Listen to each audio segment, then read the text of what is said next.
I've fallen for someone else. I want to get a divorce. Our marriage was in ruins, and my husband, Vincent, handed me divorce papers. He often berated me for my whole attitude of our life. Without resisting, I accepted the divorce papers. I know the real reason he wanted the divorce. Fine. Here, the divorce papers. I signed and pushed the papers back at Vincent, who looked puzzled by my lack of resistance. I wasn't going to refuse the divorce. He was going to see what hell on earth looks like. After the divorce, I immediately went to a specific place. My name is Charlotte Henderson, wife of Vincent, a real estate company president. Vincent and I have been together for 10 years, and now he's confronting me with divorce papers. It all started about 6 months ago. Can't you settle down with your work? Vincent, who runs a real estate company, was rarely at home. It wasn't like this when we first married, but now his business thrived, his social commitments are increased. He was always out, using entertainment as an excuse. No family time on weekends, he was always going out alone. I spent my days at home, lonely. We didn't have children. And every time he left me at home, I blamed myself if it was because I couldn't have children. For Vincent, who loves kids, marrying me might have been a miscalculation. Our marital life faded away after 5 years. One day, I reached my limit and tried to negotiate for making some family time with Vincent. After dinner, as he was immersed in his hobbies, I tried to speak to him, but he didn't respond. Engrossed in some radio commentary. Go, go, go! That's it! Overtake! Do it! Vincent, fist clenched in his right hand, kept cheering passionately, completely ignoring me. It was as if I wasn't even in his sight. What kind of marriage is this? Normally, wouldn't you notice someone standing right in front of you? Is it strange that I feel this way? As I was lost in these sad thoughts, the game ended, and Vincent, throwing his earphones onto the sofa, began to complain. Damn it! What's he doing? That jockey needs to get it together. I've put a lot of money on this. It seemed Vincent was listening to a horse racing commentary.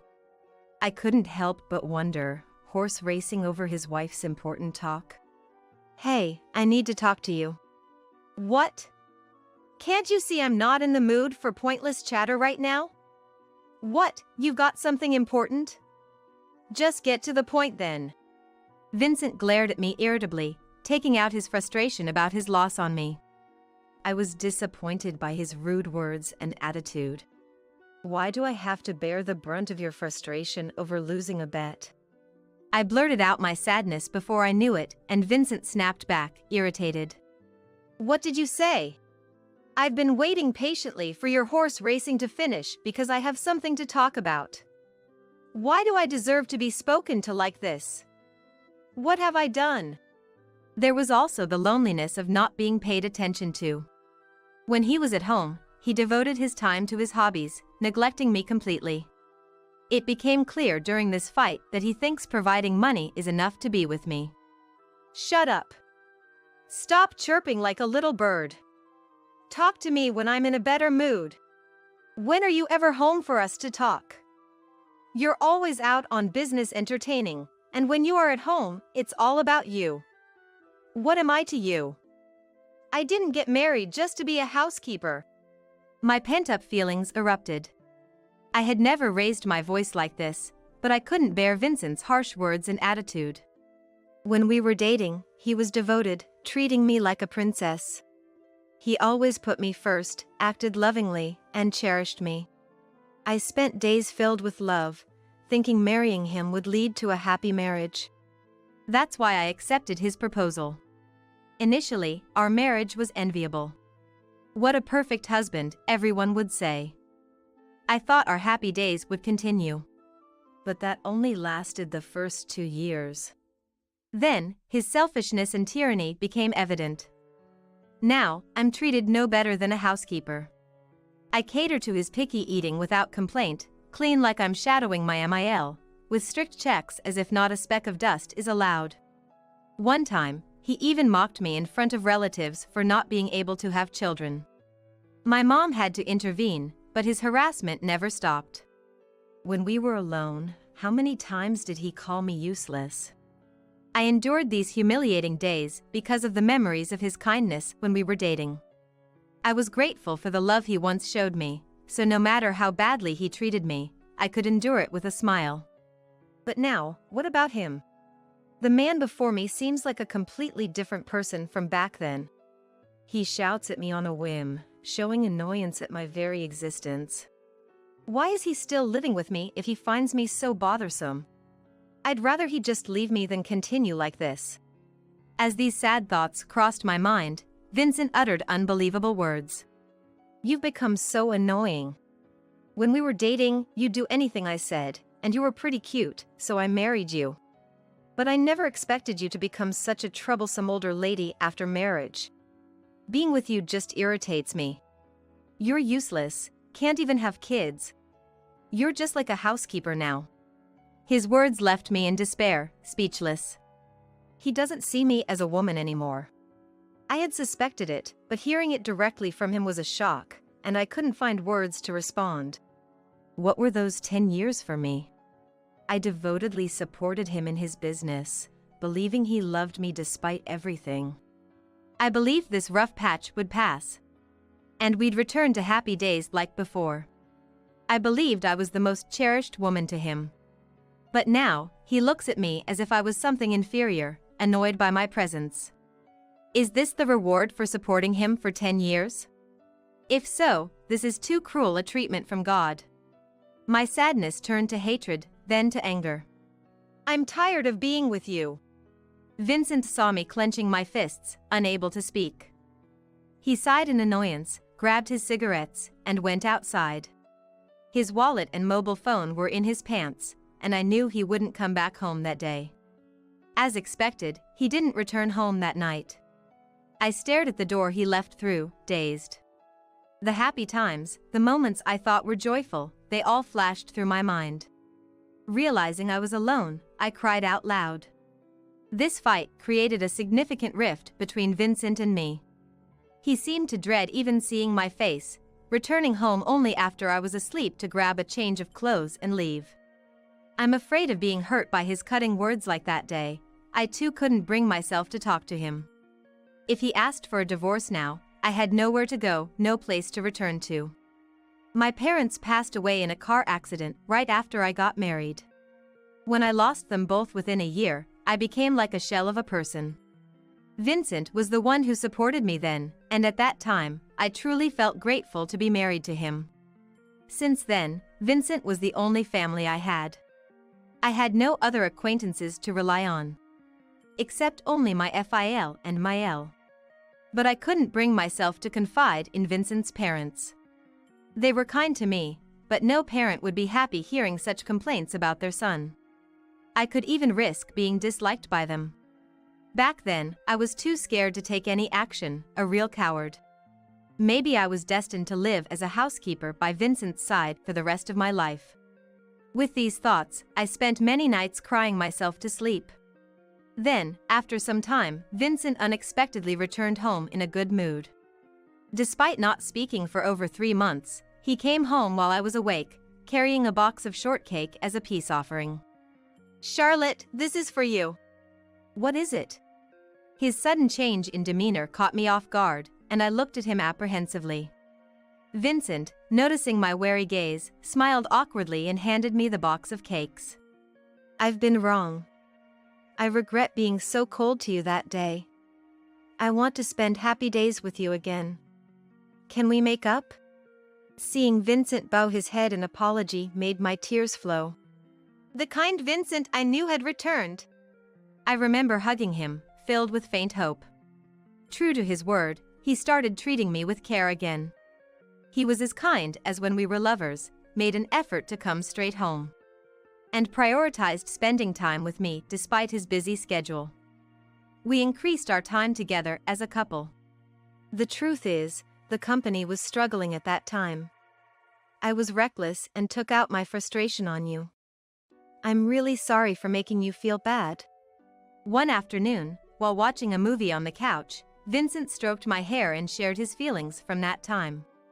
No, I'm sorry too. I shouldn't have blamed you without knowing the circumstances. The air was finally clear between us. I thought we could start living happily as a couple again. That belief lasted until a phone call came to Vincent's mobile phone. One night during dinner. It was an unusual call from a woman's name. Vincent hurried to answer it, stepping outside as if he didn't want me to hear the conversation. Was it an important business contact? I thought so, but something felt off for the first time. Since the day we reconciled, Vincent had taken all his calls in front of me. The only exception was during our tumultuous rough patch. Back then, thinking about it now, Vincent persistently avoided making calls in front of me. A bad premonition crept up on me. So, when Vincent returned, I tried to coax the truth out of him. It's unusual for you to take a call outside. Someone from work? Eh? Oh, yeah, something like that. Didn't I tell you about resigning as president and starting a new venture? It was about that, an employee consultation. Vincent was planning to hand over his current real estate company to a trusted subordinate and take on the role of chairman, overseeing both his current and a new company. Everyone seems anxious without me. They keep calling me for advice. A change in leadership is a big deal for a company. Vincent talked more than usual, desperately trying to cover something up. It was clear to me. The word affair crossed my mind. Vincent was cheating on me behind my back. The moment I realized this, my love for him instantly cooled. That sounds tough. Don't overdo it. With this, I decided to thoroughly investigate Vincent's infidelity. Handling the monthly household budget efficiently, saving over $30,000. I managed to find a lawyer specializing in infidelity cases and immediately hired them. I also hired an investigator who confirmed that Vincent was cheating with a 20-year-old girl from his office. Here are the documents summarizing their relationship. The investigator handed me the report, and I was shocked to read it. Vincent had been in a relationship with this woman for over 5 years, with periods of separation. They had rekindled their relationship on the day he called her during our dinner. So that's why. The reason for our strained relationship was because things were going well between Vincent and this woman. He reached out to me for reconciliation only after being rejected by her. I was just a convenient piece for him. Realizing this, I decided to meet someone. Taking advantage of a weekend when Vincent was on a business trip, I headed to a specific location, determined to get my revenge. After a while, Vincent's new company was established, and he successfully stepped down as president. We had a lavish dinner at home to celebrate. Congratulations on your hard work, Mr. President. Managing 2 companies will be even more challenging, but good luck. Since then, our relationship had returned to the hellish atmosphere of our rough patch. His relationship with the other woman was going well again. The investigation revealed that Vincent's mistress was possessive and jealous, and he stopped treating me as a woman to avoid upsetting her and getting dumped. He deliberately created a cold atmosphere, using harsh words and actions to keep me at a distance. When irritated, he treated me like a punching bag. That's how he had been handling our relationship. All this was because his mistress, taking advantage of the fact I didn't use social media, exposed everything on hers. The investigator found it, and Vincent's and her thoughts were completely exposed. I had all the evidence I needed. Then, while I was thinking this, Vincent, with a cold gaze, let out a big sigh and handed me a piece of paper. I don't want to eat your cooking. Wasting money on such things. Do you even realize who's allowing you to live like this? I wasn't giving you money each month for this nonsense. Vincent glared at me furiously as he yelled. But his gaze didn't intimidate me at all. Looking at the paper he handed me, I saw it was a divorce application. I've found someone else. I want a divorce. Vincent announced the divorce as if it were the most natural thing, not showing any remorse. He probably thought that after the past 6 months, I would readily accept it. He probably thought that way. Though his thoughts were transparent, I chose not to say anything. Fine. Here, the divorce application. I quickly signed it and presented it back to him with the brightest smile. Vincent was astonished. Why are you agreeing so readily? He seemed to want to ask, but before he could, I started packing. I already knew he would present me the divorce papers today after seeing his mistress's social media post. All I had to prepare was a bag with my essentials. I'll arrange for the movers myself, and we can proceed with the rest through the lawyers. Goodbye. Ignoring Vincent's attempts to stop me, I quickly left the house. Despite the hellish life I endured, there were indeed happy moments. I decided to part ways with the home I shared with him and headed somewhere specific. The next day, I called the company where his mistress worked. She was a new employee at the headquarters where Vincent held his position. A mistake from a drinking party that turned into a relationship. She was 5 months pregnant. Likely with Vincent's child. I decided to confront them with this shocking truth and summoned them. Please come to the chairman's family home tonight. We need to discuss something. The time is. I specifically named the mistress in the call, told her this much. And hung up without saying more, waiting for night to fall. At the appointed time, they arrived at the family home. Vincent, fuming, stormed in, having called the house repeatedly. What's going on, Mom? Why didn't you answer the phone? What is this? Entering the living room, Vincent immediately started berating his mother in a haughty tone. However, as soon as he and his mistress entered, they were shaken by the odd scene before them. What do you mean, what? Can't you see? I thought we'd have a nice dinner with everyone. I've invited your relatives. There, the representatives of the Henderson family were sipping tea, eagerly awaiting their return. Hello, Vincent. It's been a while. You said you have something to tell us? Who's this lady? She looks pregnant. Don't you have a seat for her? The relatives, unaware of the situation, asked. Amidst them, only the FIL and MIL remained reactionless, watching Vincent and his companion with a gentle smile. Vincent, you have something to tell us about this lady, right? It was Mael, Talia, who broke the silence. Talia, always kind and graceful, spoke softly, but her eyes were not smiling. Instead, they were shrouded in an almost frightening darkness, making Vincent shiver. What do you mean, something to say? No need to play dumb. We've heard everything from Charlotte. It was Fael, Keith, who delivered this blow to a faltering Vincent. In stark contrast to Talia, Keith looked at him sternly. The moment he heard Keith's words, Vincent glared at me in panic and spat out harsh words. What have you done? You're no longer my DIL, so don't meddle in family matters. Not his DIL. What does that mean? Vincent's outburst led the Henderson family to look at him curiously, voicing their questions. He was unwittingly digging his own grave, an utter fool.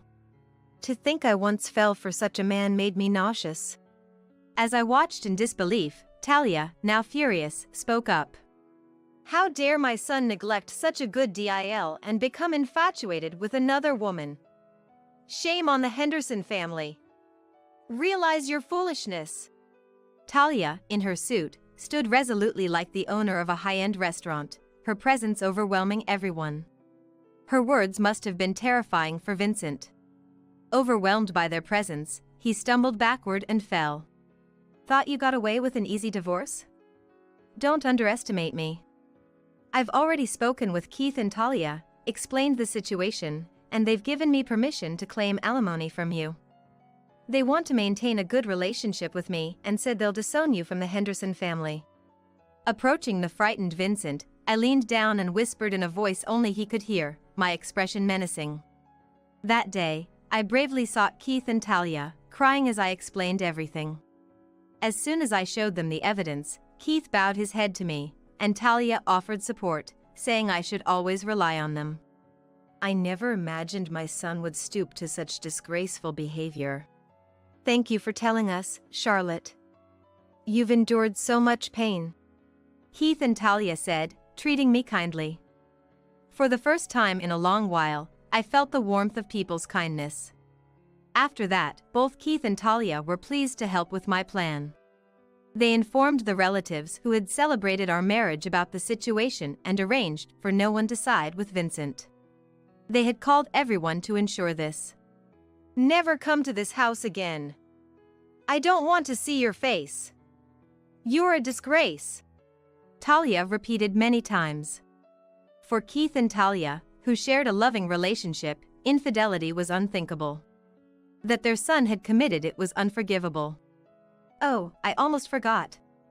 As I turned to Vincent's mistress, who watched everything unfold in shock, she looked at me fearfully. I smiled reassuringly at her and handed her a medical report, revealing a shocking truth. That child isn't Vincent's. We already know. My bold statement shocked her, and Vincent too turned to us, confused and angry. Before our divorce, Vincent and I couldn't conceive, so we got tested. The results showed I was fine. The problem was Vincent. He was diagnosed with azoospermia. The medical report confirmed my words.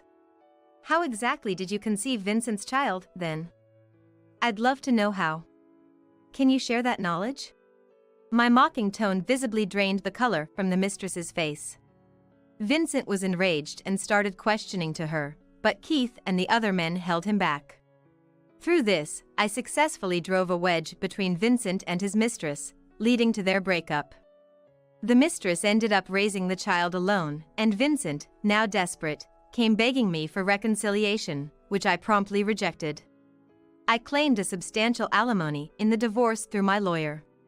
Vincent, faced with the overwhelming evidence, was too disheartened to resist and complied with the lawyer's demands.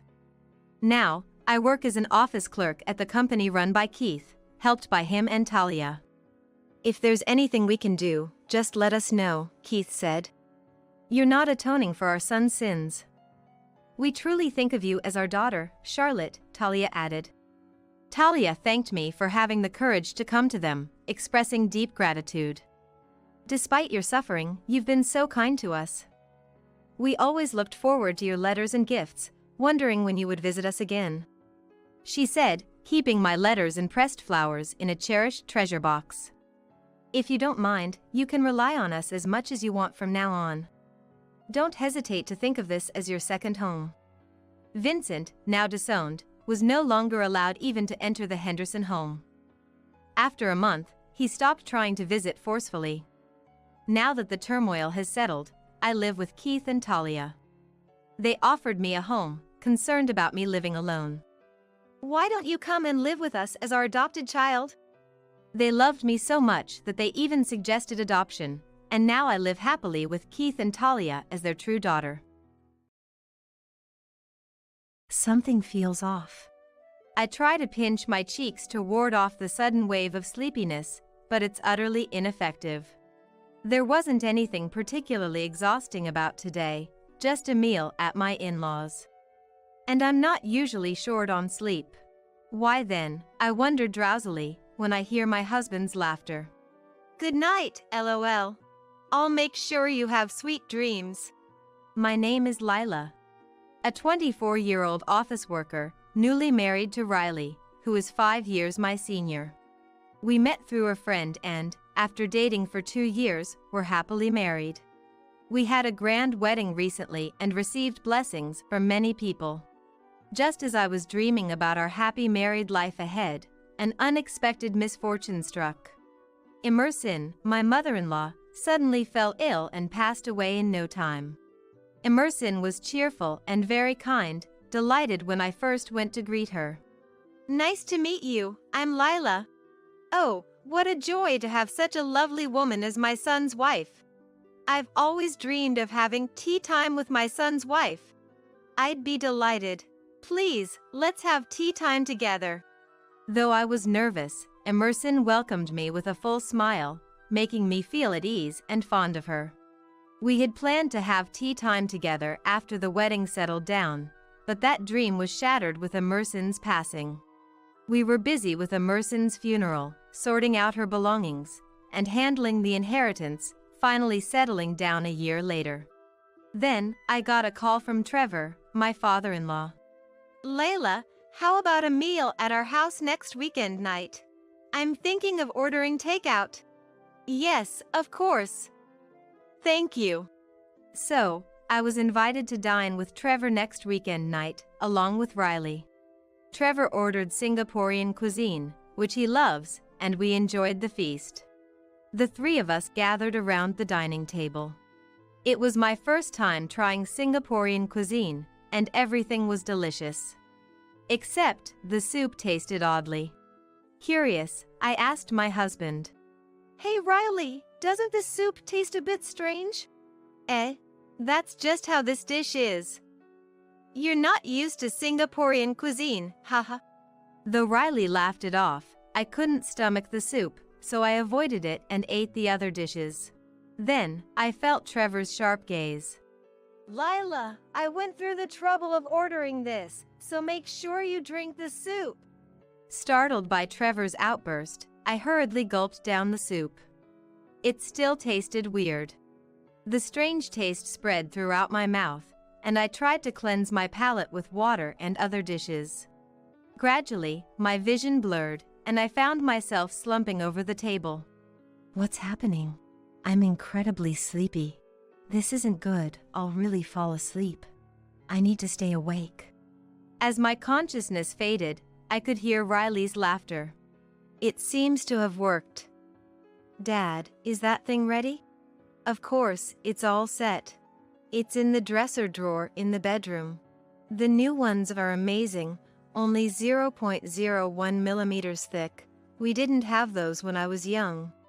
Realizing Riley and Trevor were discussing contraceptives, I felt a sense of danger but then lost consciousness completely. When I woke up, I was in a hospital bed. "What happened?" I murmured groggily. "Oh, thank goodness. You're awake." Looking towards the voice, there was our neighbor, Luella. Luella immediately called the doctor, who explained that I had been given a large dose of sleeping pills. "Sleeping pills? So that's why the soup tasted so odd." Then, I learned from Luella. "Your dad and husband ran off in the car, so I accompanied you in the ambulance. I'm so glad you woke up safely." Really? Thank you so much. I'm sorry for the trouble. But what do you mean Dad and my husband fled in a car?" Actually, Luella found out that the fire alarm was ringing at my in-laws' house and it wouldn't stop, so she decided to check on them. When she rang the doorbell, Trevor came out. "Yes." "What's going on, ringing the fire alarm like this? It's been going off for so long. Haven't you found the source yet? This is serious. I'm coming in." "Please, it's okay. Don't come into the house." "What are you talking about? We're supposed to help each other out in times of need." Luella said that, barging into the house, and found me lying listlessly in the living room. "Oh my! You've collapsed from inhaling smoke. This is terrible. I need to call an ambulance right away." "No, this is different." Trevor and my husband tried to deny it hastily, but Luella was convinced I had collapsed from smoke inhalation and called for emergency and fire services on the spot. "Lila is just sleeping." "That's right. My wife is just tired and sleeping. There's nothing to worry about." Despite their desperate explanations, Luella objected. "It's strange that she won't wake up with such a loud noise going on. I'm worried. I wonder if the ambulance will arrive soon." Luella was frantic. Before we knew it, people had started gathering. Riley and Trevor began to sweat profusely. Soon after, Riley and Trevor hurriedly jumped into a car and fled, leaving me behind. That's why Luella ended up accompanying me in the ambulance. "Such a thing. Thank you so much." I expressed my gratitude to Luella. Then, when I told the doctor about the conversation I heard between Riley and Trevor before losing consciousness, he grimaced and made a call, and I was informed that Riley and Trevor were also admitted to the same hospital. Riley and Dad are hospitalized. Why? Apparently, after fleeing the house in the car, Riley and Trevor were driving frantically to get as far away as possible. As a result, the car Riley was driving crashed into the wall of a mansion, causing an accident. Both were brought to this hospital by ambulance, severely injured with broken bones, but their lives were not in danger. Hearing the reason for their admission, I was overwhelmed with anger, disgust, and various other emotions. They got what they deserved. I'll never forgive them. I decided to hire a lawyer and sue over this incident. Then, sleeping pills were detected in the soup bowl I had finished, and Riley and Trevor were arrested for assault. The news even reported on the incident. Later, during the police investigation, they were rearrested for attempted rape. Trevor was stressed from being busy with Emerson's funeral and other matters, becoming frustrated. He was planning to visit a nightclub, but when Riley found out, he made a proposition to Trevor. Dad, if you're that frustrated, I can lend you Lila. But in return, give me Mom's kimonos. Really? I'd be thrilled to be with young Lila, but... Why Mom's kimonos? Are you running out of money? Yeah, I kinda blew through my savings. Riley had squandered his savings on gambling and offered me in exchange for Emerson's kimonos, which came from a distinguished family and were valuable. Riley knew this and proposed the trade to Trevor. Lila doesn't know I'm hooked on gambling. I've used quite a bit from our joint savings account, so I want to cover it up before she finds out. I see. But I can't imagine Lila agreeing to be with me. That's okay. I have a good idea. You still have some of Mom's sleeping pills, right? Emerson had been prescribed sleeping pills for her insomnia before she passed away. With those sleeping pills remaining, Riley and Trevor concocted their plan. They decided to dissolve powdered sleeping pills in the soup and proceed after I had fallen asleep. Perfect plan, right? This way I get money, and Dad's frustration is relieved. It's all good. Right. Let's invite Lila over for a dinner party next weekend. However, their scheme was abruptly foiled by the ringing of the fire alarm, leading to the foolish outcome of causing an accident in their haste to flee in the car. It turns out Riley and Trevor are hospitalized in the same room. Damn it! How did it come to this? It was supposed to be a perfect plan. If only the fire alarm hadn't gone off. In the end, we couldn't do anything with Lila and ended up getting seriously injured. What a mess. Damn it! As they openly wept and voiced their grievances, a nurse visiting their room informed them with displeasure. I had demanded compensation through a lawyer in the divorce proceedings, but both of them flatly refused to pay any settlement for the divorce. To demand compensation from me, her husband, in a divorce trial. Nothing actually happened, so it should be fine. That's right! In the end, all we did was give Lila sleeping pills and nothing else. Both their reasoning left me and my lawyer utterly dumbfounded. Even when told that administering sleeping pills without consent is unacceptable, they wouldn't listen at all. Moreover, Hey! Lila! Tell the police not to sue me and Dad. If the victim asks for a non-prosecution, the police won't sue, right? They had the audacity to command. How low could they possibly be? I continued to ignore them, but they persistently demanded not to sue and to ask for a lighter sentence. However, their demands suddenly stopped at one point. After giving orders every day, it was strange for them to suddenly cease. Curious, I decided to investigate. It turns out they had encountered a serious problem. The owner of the mansion whose wall was destroyed when Riley and Trevor crashed into it was furious and had demanded they pay for the repairs. The damage was extensive, so the cost of repairs was significant. Moreover, my husband had lied, saying, "We were rushing to the hospital because Dad was suffering from an illness, and that led to the driving mistake." However, the incident was reported in the news. Upon learning the truth, the mansion owner became even more enraged and insisted on receiving both the repair costs and compensation from the divorce trial. As a result, Riley and Trevor seemed to have bigger problems than just dealing with me. "It wasn't on purpose. Please forgive us. We beg you."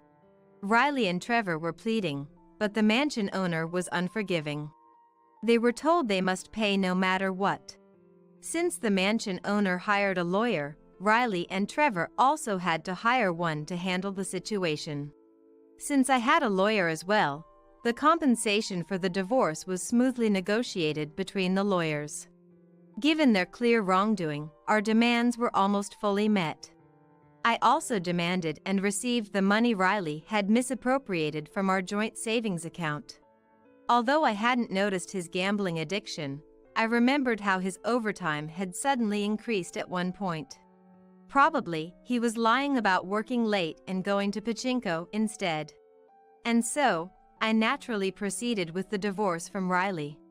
The negotiations were handled by our lawyers, and though initially reluctant, Riley agreed to the divorce when I firmly insisted. Riley's lawyer played a significant role by convincing them that they were in a very unfavorable position and needed to show sincerity. Later, I went to thank our neighbor Luella again. "Thank you so much. I don't know how to express my gratitude." "Oh, I didn't do anything special. It's good that you're safe. Perhaps Emerson was looking out for you." "Emerson, you say? What do you mean?" After I was taken to the hospital in an ambulance, the firefighters came and checked the cause of the fire alarm. However, the only source of fire in the house was a candle on Emerson's altar, which no one should have lit. This wasn't enough to trigger the fire alarm, indicating a possible malfunction as there were no other signs of fire. "Maybe Emerson is always watching over you? She was so happy to have such a lovely daughter-in-law," Luella told me with a smile. It might have been a coincidence, but even so, I felt a warmth thinking about Emerson's kind smile. After expressing my thanks to Luella again, I headed to a certain cake shop. This shop sells a chocolate cake that I've always loved. When I had promised to have tea time with Emerson, I wanted her to try the chocolate from this cake shop. After buying sweet buns, I went to the florist to buy flowers that matched Emerson's cheerful image, with a fresh impression, and headed to visit her grave. Offering the flowers and chocolate at the grave, I expressed my gratitude to Emerson.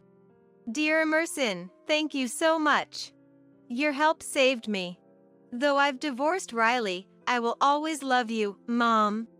I wished I could have talked more with Emerson. I wanted to have that tea party. "This chocolate was meant to be shared with you, Emerson, during our tea time. It's really delicious." Just then, the wind blew softly. Feeling as if Emerson had responded, a tear fell from my eye. But thinking that crying would worry Emerson, I lifted my face, smiled, and said, "I'll visit again, Emerson," and moved on. I decided to take the chocolate back with me later, as I couldn't leave it at the grave. On the way home, I felt incredibly refreshed. Despite everything, I vowed to live energetically from tomorrow on. Returning to single life, I threw myself into work more than ever before. Riley and Trevor, with their complex fractures, seem to still be in the hospital. The owner of the mansion is trying to collect the repair costs before they are discharged and sent to prison, and it seems they had to sell their car and belongings to pay back the money using their savings. Physically and mentally devastated, and with prison time awaiting them, they are experiencing a living hell. I hope they reflect deeply and pay for their crimes once they are discharged and sent to prison. Since then, I've been visiting Emerson's grave regularly, updating her on my life.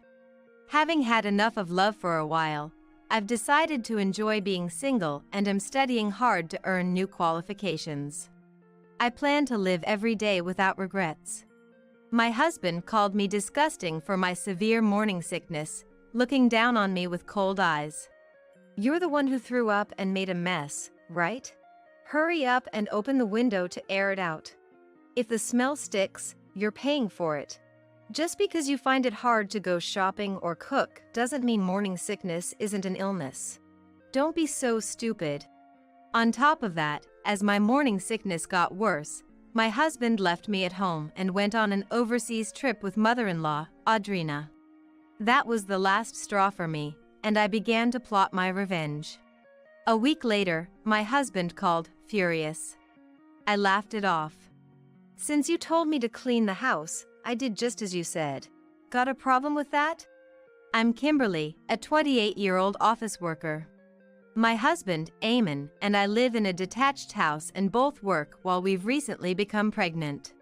While I was happy, my morning sickness was so severe that I couldn't go to work on some days. Fortunately, many at my workplace were understanding. Once you get through this, it'll get easier, so make sure to rest and take care of yourself. They gave me some time off when I was considering quitting. So, I spent my days at home, resting as much as possible, eating when I could, and doing household chores. The problem was my husband. He practically stopped doing any housework at all. You're always at home, right? Even a pregnant woman can clean, so at least do that. While my husband used to do household chores when we were both working, he stopped doing anything since I took my leave. Even when I said I couldn't do it because of severe nausea, he wouldn't listen. Moreover, he compared me to other pregnant women he had seen, saying, "Just being lazy and slacking off in the name of morning sickness." Furthermore, he was extremely averse to me vomiting. The first time I vomited at home, I didn't make it to the toilet and ended up using the living room trash can. Seeing this, my husband, pinching his nose, hurried me to ventilate the room and kept yelling at me, even though my nausea hadn't subsided.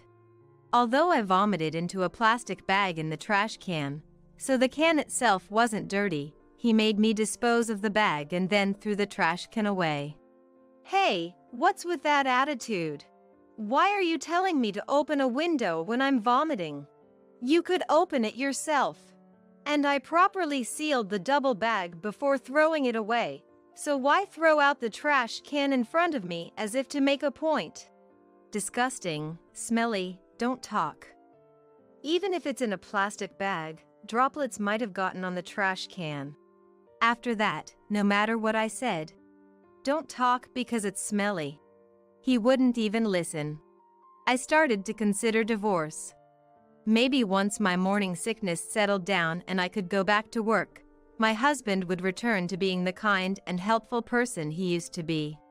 But could a husband who hurled such abuse at me while I was suffering return to how he was? Or was this his true nature? As I worried, my morning sickness only got worse. With nausea hitting me multiple times a day, I started carrying a plastic bag with me everywhere in the house to vomit without my husband seeing and dispose of it. However, one time, I didn't manage to dispose of it in time, and he saw me with the bag. Don't touch anything, all right?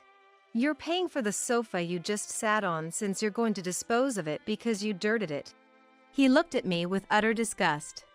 When I impulsively brought up divorce, I noticed he was holding a pamphlet in his hand. He spread it out to show me. In about 2 weeks, I'm going on a trip overseas with Mom. We plan to stay for about a week. Don't slack off on cleaning just because I'm not here. Keep the house clean. What? What are you thinking? While looking at me coldly, my husband laughed in a low voice. I don't want to stay in a house you've made filthy. The morning sickness should settle down in about 3 weeks, right? By the time I'm back from the trip, it should be nearly over, so clean the house in the meantime. Fine. I'll give the house a thorough cleaning. The next 2 weeks were tough for me. He doubled down on doing nothing, even eating strongly scented meals or spraying harsh perfume around the room despite my pleas because it made me nauseous.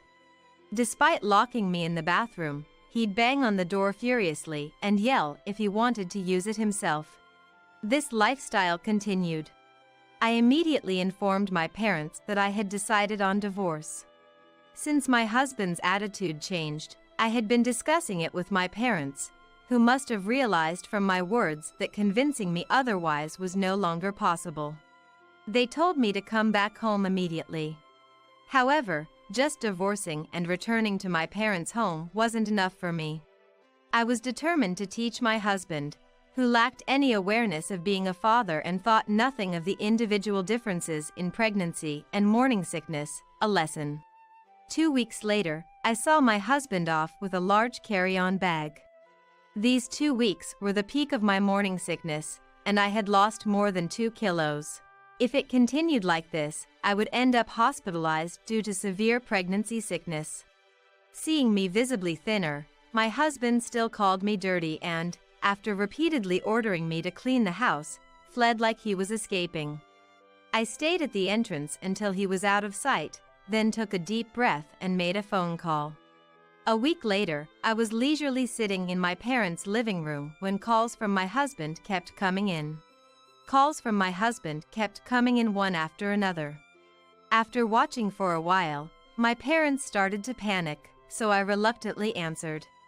Don't mess with me. What the hell is this? Explain. I instinctively moved my smartphone away from my ear at the sound of my husband's loud voice the moment the call connected. Still, I sighed at the loud enough voice and listened to him.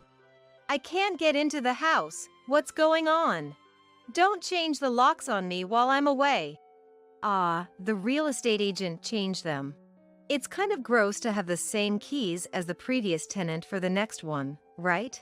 So, they changed the locks when selling the house. Huh? Real estate agent? Oh, didn't you see the sign? It's right there next to it, for sale. There was silence on the phone for a while before the angry voice came again. What are you doing on your own? Who gave you permission to sell it? Why are you selling it? You said the whole house smells. So, I cleaned the entire house, including that. And why would I need anyone's permission to sell my house? Your house. That's not right. That house belongs to your grandfather. It's a crime to sell it without being the title holder. That house was given to me, I remodeled it, and it's in my name. You can't just sell it if you're not the title holder. Indeed, the house we lived in belonged to my grandfather. However, after my grandfather passed away, I, still single, remodeled it into its current form, and after getting married, my husband moved in to live together. My husband was momentarily speechless knowing the title was in my name, but quickly changed his approach. That house is where I live too. You can't just kick out a resident like that. It's illegal to sell my stuff. Besides, it was our house since we lived there as a couple, so it's not just your house anymore. Unfortunately, that house was in my name before we got married. We never changed it to a joint title after marriage. Plus, I moved all the stuff out after, so your things are all safe. I did dispose of the sofa you said was smelly, though. My husband seemed panicked by the mention of moving out his belongings. He was asking where and when. It's at your grandmother's house. After all, you're away with Dad gone and no siblings. There was nowhere else to send it but your grandmother's when you went overseas with Audrina. Hearing his belongings were at his kind grandmother's house seemed to calm my husband for a moment, but his voice quickly filled with anger again. So, you're the kind of woman who sells the house and dumps the belongings while her husband is on a trip. I'm divorcing you. I'll sue for compensation in the divorce court because of this. It's a relief you're the one bringing up divorce. I don't want you to come to the house anymore, and I'll be heading there with my lawyer soon. So, goodbye. I wonder if my husband truly believed he could win if he took it to court.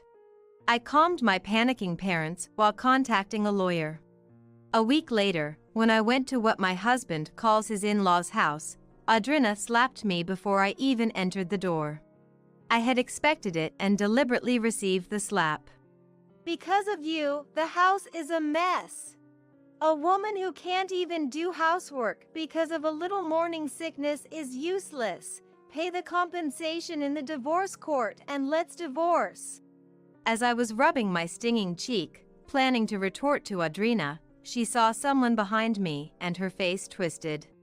I thought you showed no remorse, but to strike immediately upon meeting is something else.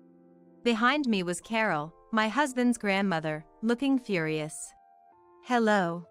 I'm really sorry for sending the belongings over so suddenly the other day. That's all right.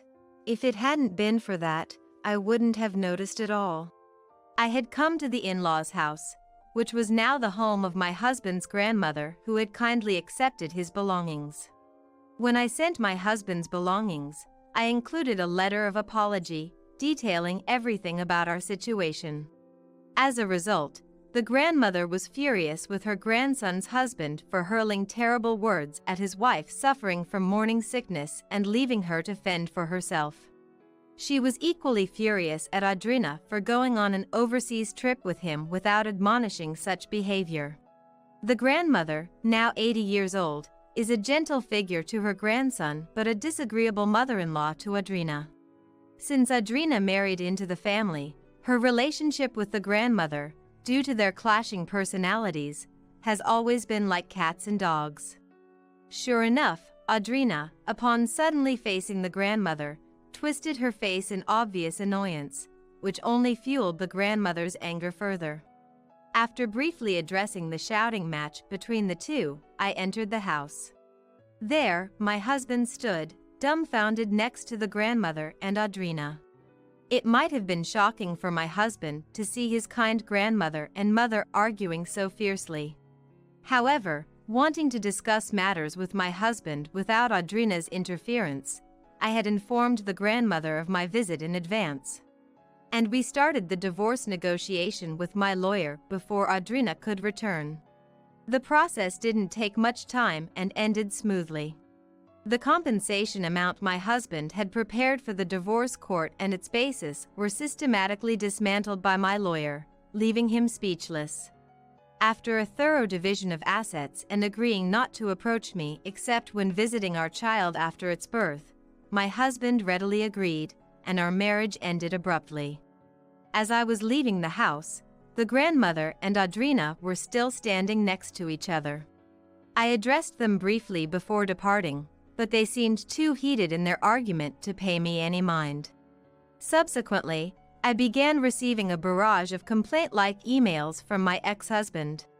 Apparently, he became annoyed with the grandmother coming to the in-laws' house and meddling.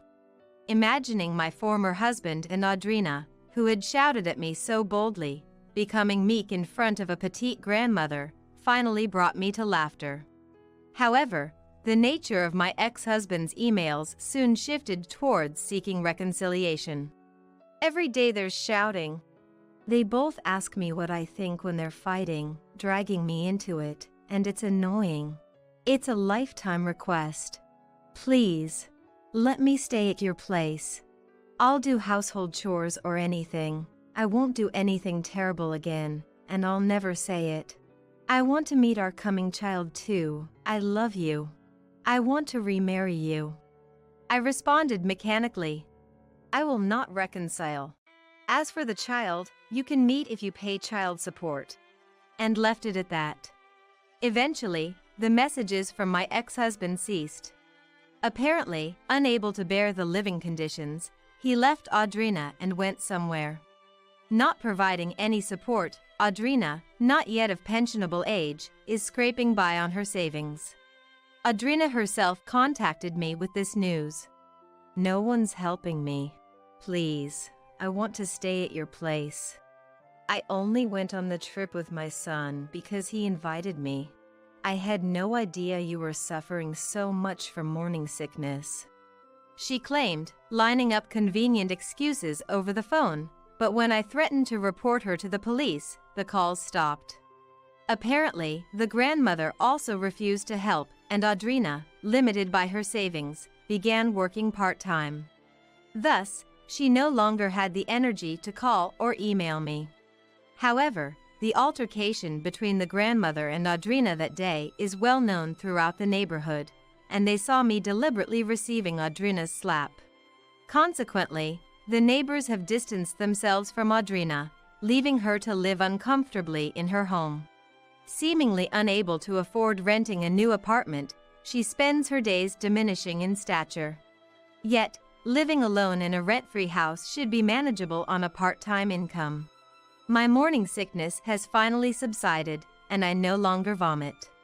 The doctor, learning of my divorce and the circumstances around it, scolded me for accumulating too much stress, which wouldn't help in healing. Though I had been consulting with my family, the stress from living with an uncooperative ex-husband for a while, and dealing with real estate agents online to sell the house, had been too much on my body, and I reflected on this. Moving forward, I plan to avoid stress and return to work. Anyway, I'll be taking maternity leave before giving birth, planning to live at my parents' house. Now, imagining the appearance of my unborn child brings me immense joy. As the days go by, my anticipation grows, and I can hardly wait to see what kind of child will be born. No matter what, I intend to raise my child with love.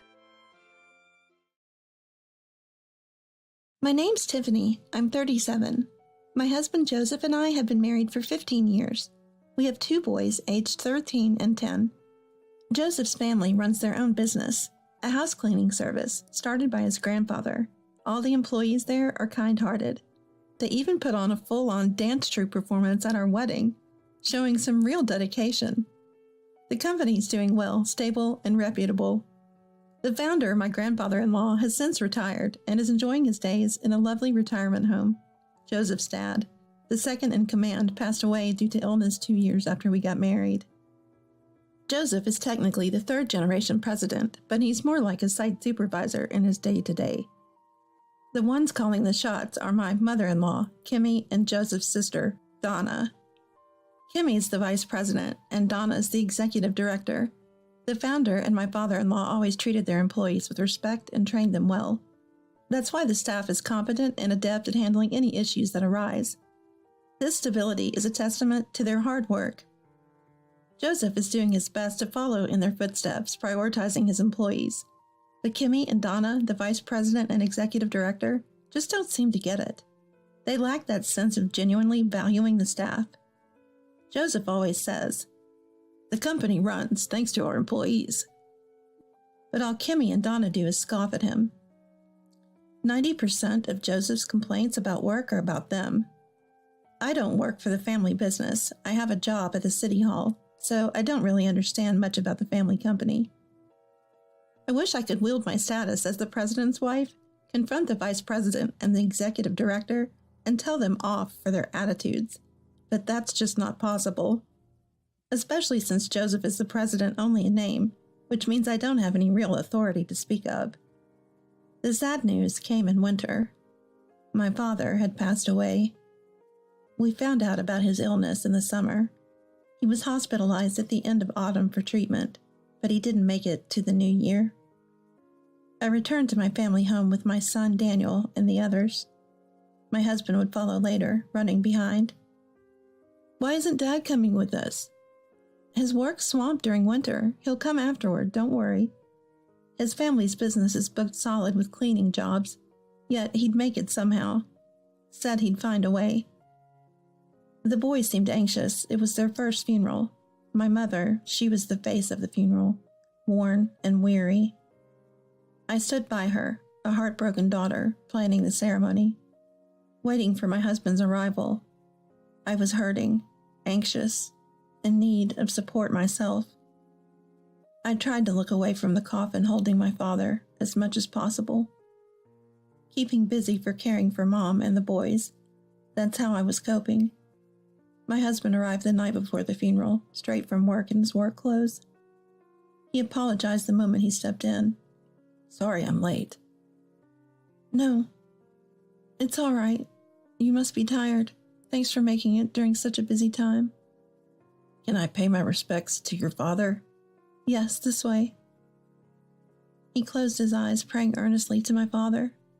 Seeing him, tears just wouldn't stop. It was a relief, too, I think. That made me cry out loud, despite my age. He wrapped his arms around me gently. Then came the funeral day. The presence of my husband calmed the boys down a bit. Mother was still visibly drained, but she held on till the end.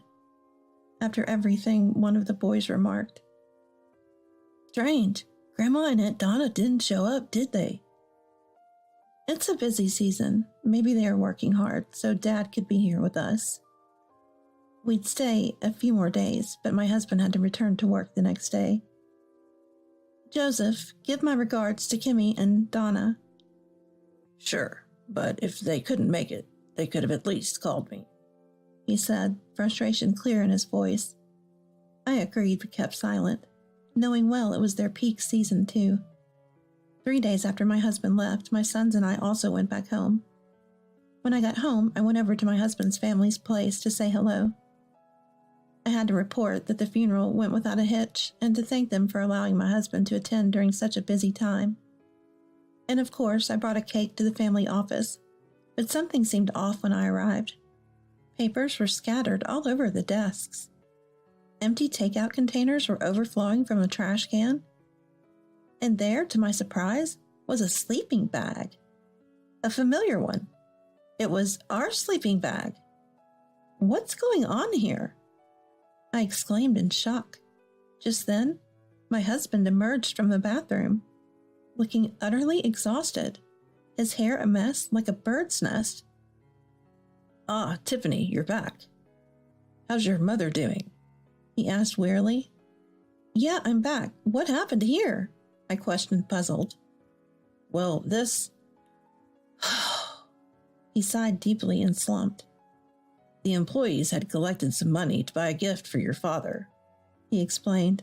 "What, really? They shouldn't have." "Oh no, this cake is definitely not enough then," I realized, feeling a bit guilty. "But wait, there's more," he continued, blinking slowly, his eyes heavy with fatigue. "With that money, Mom and Donna went on a trip," he revealed. "What?" I was astounded and dropped the cake box, which hit my foot. But that wasn't even the main issue. As I wiped my foot, I asked, "A trip with the money for the gift?" "Yeah, when I got back from the funeral, the house was empty. I called them, worried, and they said, 'We're on a trip with some extra money we came into.' Can you believe that? They called the money the employees had gathered extra income. I was dumbfounded. It's so inconsiderate, I couldn't believe it. I felt terrible for the employees and for your mother." He looked so downcast that I stopped wiping my foot and started to rub his back instead. My foot was still dirty, but my husband seemed to be in a worse state. "They laughed it off when I told them to come back, saying I was making too much of the busy season. Sure, it's busy, but taking a trip with the money the employees collected, and not even showing up at the funeral? I can't believe my own parents and sister are like that." "Yeah, I'm shocked too. But it's not your fault. Don't be so hard on yourself. Why is there a sleeping bag here, though? Have you been staying here?" I inquired. "I had a lot of paperwork to do. There's always more during the busy season, and now with Mom and Donna gone. Without finishing their work?" He trailed off.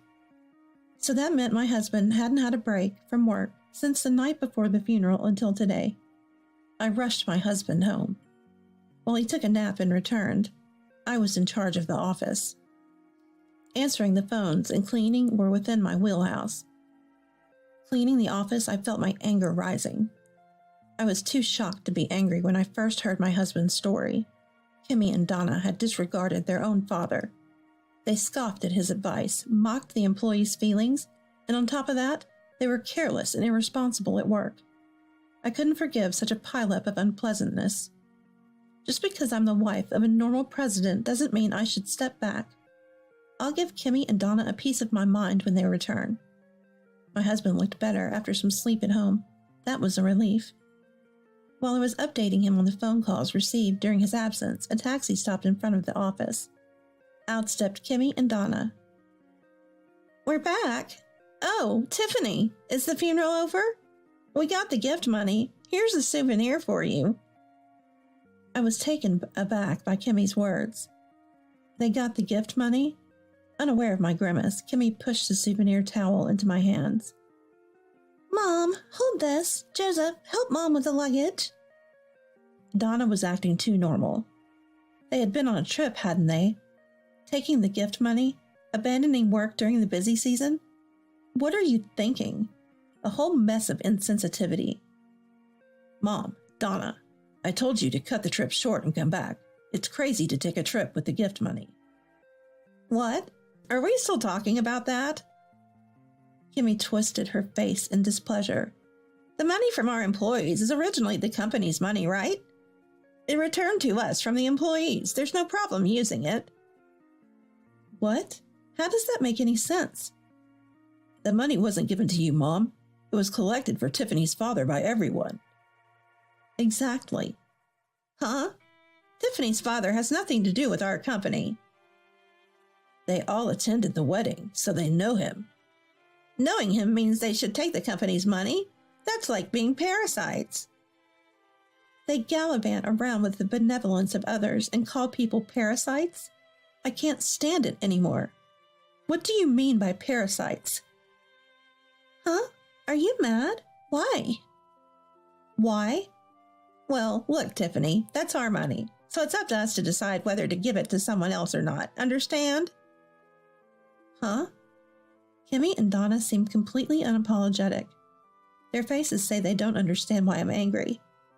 I'm the one confused by what Kimmy and Donna are saying. More than a lack of appreciation for their employees, these two lack common sense. It's like talking to aliens. It sends chills down my spine, how they've managed to run a business up until now. What should I do? Is there nothing to be done? But I refuse to suffer in silence. As I ponder what to do, my husband takes a deep breath as if he's made up his mind and begins to speak. Mom, Donna, I can't do this anymore. I can't trust you two. If I stay any closer, I fear I'll end up despising you, so I'm leaving the company. What are you talking about? You can't do that. This company has been handed down through our family. Our grandchild will take over, so you can't quit. Tiffany, you'd be troubled if Joseph quit his job, wouldn't you? Our child's future is already decided for them. If my children choose that path for themselves, that's fine, but I hate having it decided for them without their input.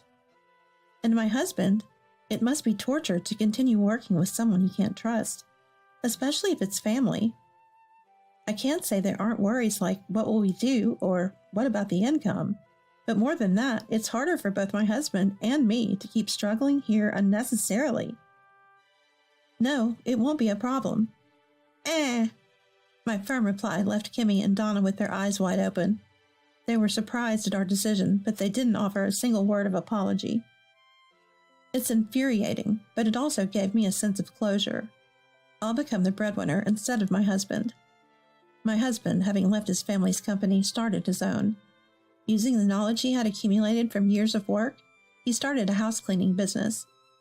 The first year was tough, but his meticulous work and consistent effort paid off, and the business's reputation grew, leading to increased performance. By the second year, we had reservations nearly every day, and by the third year, we were hiring employees. By the fourth year of starting the business, my time as the main earner came to an end. Everything was going smoothly. Our children looked up to their father with respect. It was really good that we left my husband's family home. During that time, we received sad news. My grandfather-in-law had passed away. He died peacefully in his sleep in a nursing home, discovered by the staff. Since my husband's independence, we had been almost estranged from his family, but we couldn't ignore the funeral of the grandfather-in-law. It was his teaching to value your employment that made my husband the man he is today. We got ready and headed to the funeral. The funeral was full of familiar faces. Relatives, of course, neighbors, and employees of my husband's family company were there. Everyone knew we were almost estranged from my husband's family home.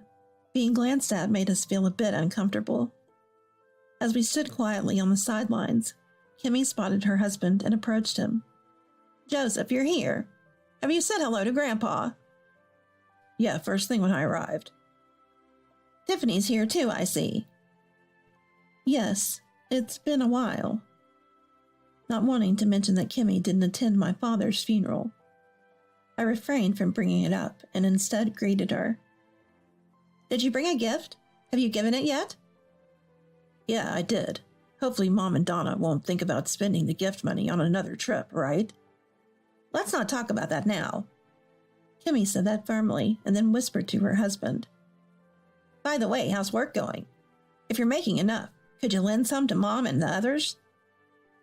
Huh? Are the funeral expenses high? That's part of it, but could you just lend us $10,000 for now? $10,000? I can't just come up with that kind of money on the spot. What a letdown. I thought I could count on you. She snapped and stormed off. The boys were in shock. Understandably so. Being confronted with such a demand would startle anyone, let alone a child. We decided to take them to the grocery store outside to distract them, where we ran into Kevin, a longtime employee at my husband's family company. Joseph, long time no see. Thank you for coming to Grandfather's funeral. After exchanging greetings with Kevin, the conversation continued. Man, ever since you left, our company has been struggling. The young folks keep quitting, leaving us only us old-timers. Really, I hope it's not because of something Mom and Donna did. No. It's more to do with the revised pay scale and bonus cuts. Those two seem to lack a sense in business management. Kevin chuckled weakly. Well, it's the same folks who think it's fine to spend the employees' salaries, essentially our money, however they like. Ever since the business started going downhill, the vice president and the manager have become harsher. They used to be different, but now they snap over the smallest things. Just between us, everyone's saying it's better to leave such a company. That's rough. Their conversation seemed like it could go on forever. I settled the bill with the boys and decided to head back to the funeral before my husband. Exiting the grocery store, I saw two of them still deep in conversation inside. My husband finally returned just before the funeral service was about to begin. I was worried you wouldn't make it in time. Sorry, there was a lot to catch up on. Listen, Tiffany, there's something I want to talk to you about. Just as he was about to start, the funeral began. It wasn't the right time for a heart-to-heart. He whispered, Later, with a look of determination. The service went by without a hitch. The empty feeling that follows a funeral never gets easier, no matter how many times you go through it. The boys seemed just as melancholic, sticking close by me, not wanting to stray. Tiffany, what about what I was trying to say earlier? Oh yeah, what about that? I'm thinking of hiring more employees. Really? That's great. Means the business is doing well. Yeah, so I'm considering moving to a bigger office. I'll be buying more equipment too, which might mean my income will temporarily decrease. Are you planning to expand that quickly? Isn't it a bit too rushed? Even if you hire more staff, it takes more time to learn the ropes. Seems a bit reckless to me. It was an unusually assertive move for my husband. He's usually far from reckless. What's gotten into him? No need for training. In fact, I'll be the one learning from them. What? Remember the person I was talking to at the grocery store? They're going to transfer to our company. And while we were talking, some other employees joined in. 5 of them are coming to work with us, he said excitedly. No way. It's true. Look over there. He pointed, and there were Kimmy and Donna, chatting with a group of 5. Kimmy stood with her mouth hanging open, looking dumbfounded. Donna had twisted her face into something devilish. I whispered to my husband, Are they discussing the same thing over there? Yeah. Said she'd yell and wouldn't have a proper conversation in public, so they'd talk right after the funeral. Wow. I looked again at the group. Sure enough, they were familiar faces. The ones who had recreated the dance perfectly, unforgettable. They were going to join my husband's company, the main force behind his family's business. The stability would be on a whole new level. Unconsciously, a smile crept on my face. Donna, eagle-eyed, caught my loosened expression and glared at me with the eyes of a murderer. What's so funny, you thief? Taking our brother away from us? And now our employees too? What grudge do you have against us to do this, you devil? I couldn't comprehend why Donna screamed that. As my eyes widened, Kimmy's face lit up. Oh my, it's you again. Of course, it has to be you. Otherwise, why would these people say they're leaving our company? You must have said something to them. We'll sue for damages. What? I don't recall doing any such thing. Stunned, my husband spoke up on my behalf to Kimmy and her cohorts. Mom, Donna, enough is enough. Tiffany has nothing to do with this. Those 5 left the company because their salaries were cut due to poor management. What are you talking about? Suggesting poor management? How rude. We're discussing why everyone is resigning. It's partly because of the terrible way Mom and Donna treat their employees. They fly off the handle based on their mood. It's impossible to have a conversation. And I've heard they threaten pay cuts if anyone disagrees with them. What? We've never done that. There were still relatives and neighbors at the funeral. Kimmy panicked at the mention of poor management and intimidation. But panicking now was useless, because it was the truth. I heard they were planning to leave, so I asked if they'd join my company. I couldn't stand to leave Grandpa and Dad's cherished employees in such a terrible workplace. The job offers at my place were all my idea. Tiffany wasn't involved. That's impossible. It's definitely her fault. That woman is to blame. Stop making her out to be the villain. Deep down, you know the truth. The villains are Mom and Donna. As my husband said this, Donna jumped up in frustration. Kimmy collapsed to her knees. It seemed that her hopes of extorting money from me had been dashed. Kimmy, unable to give up, resorted to a tearful plea.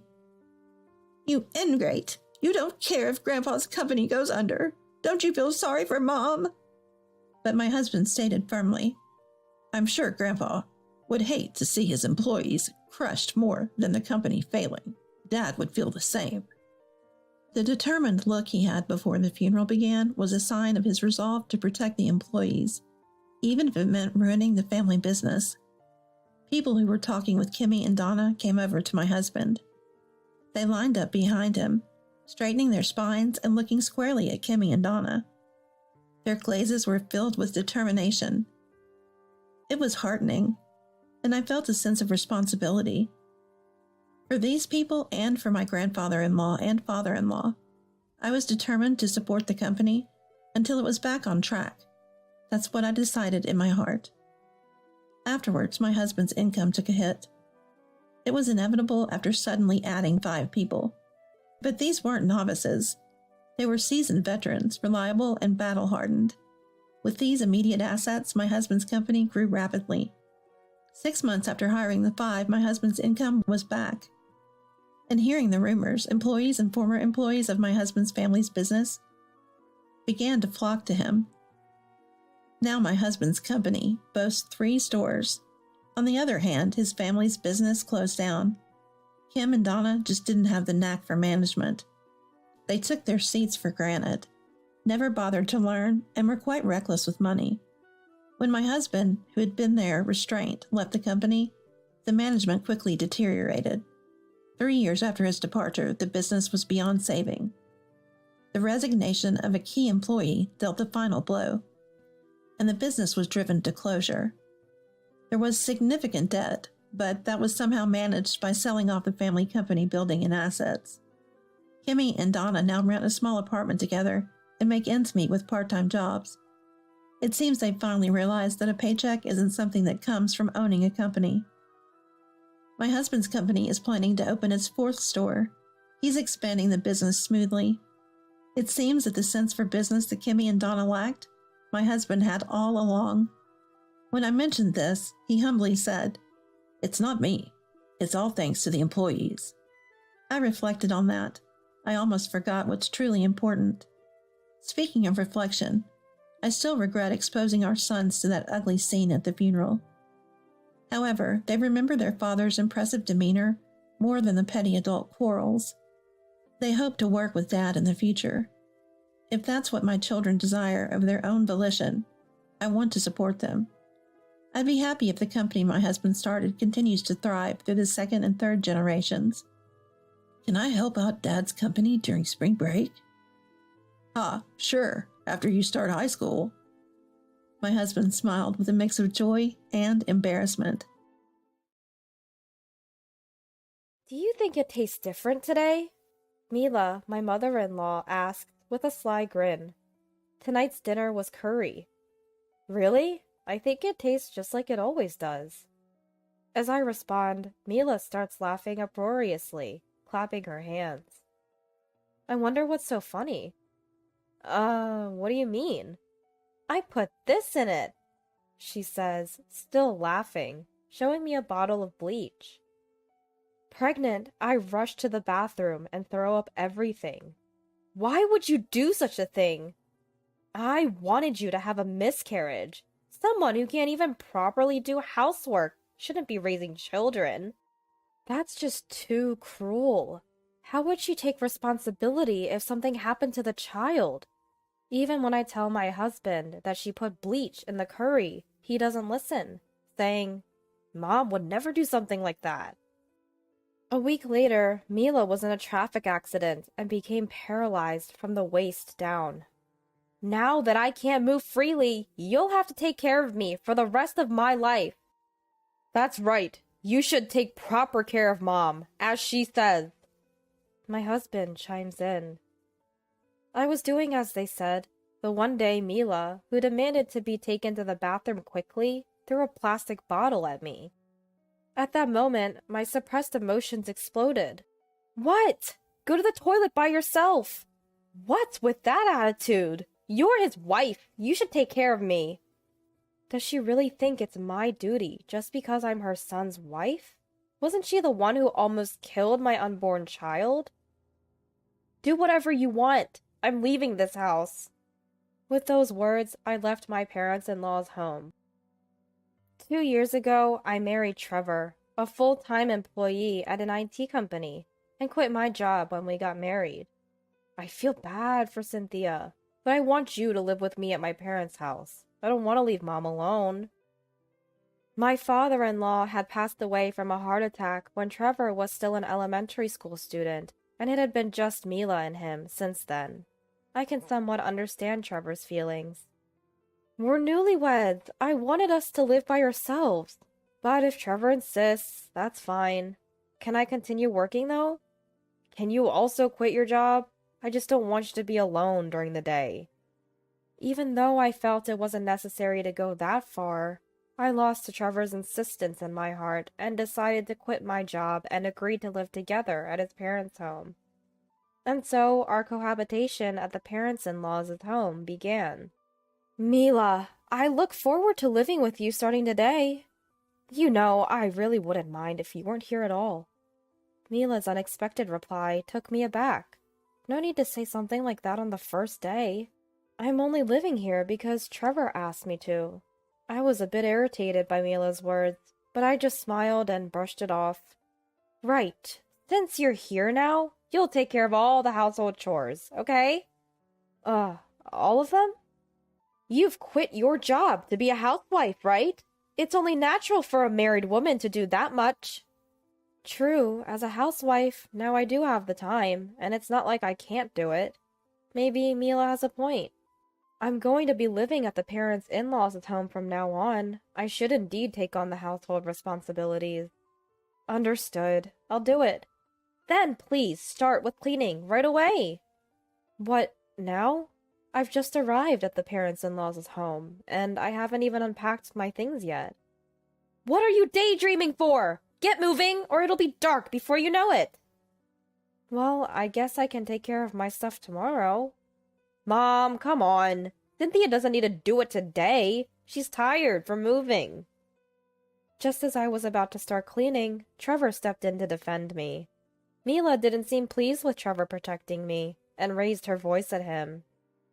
You! What's with the coddling? Wasn't it your idea to have her stay in the first place? So what? She's my wife, of course I'm going to take care of her.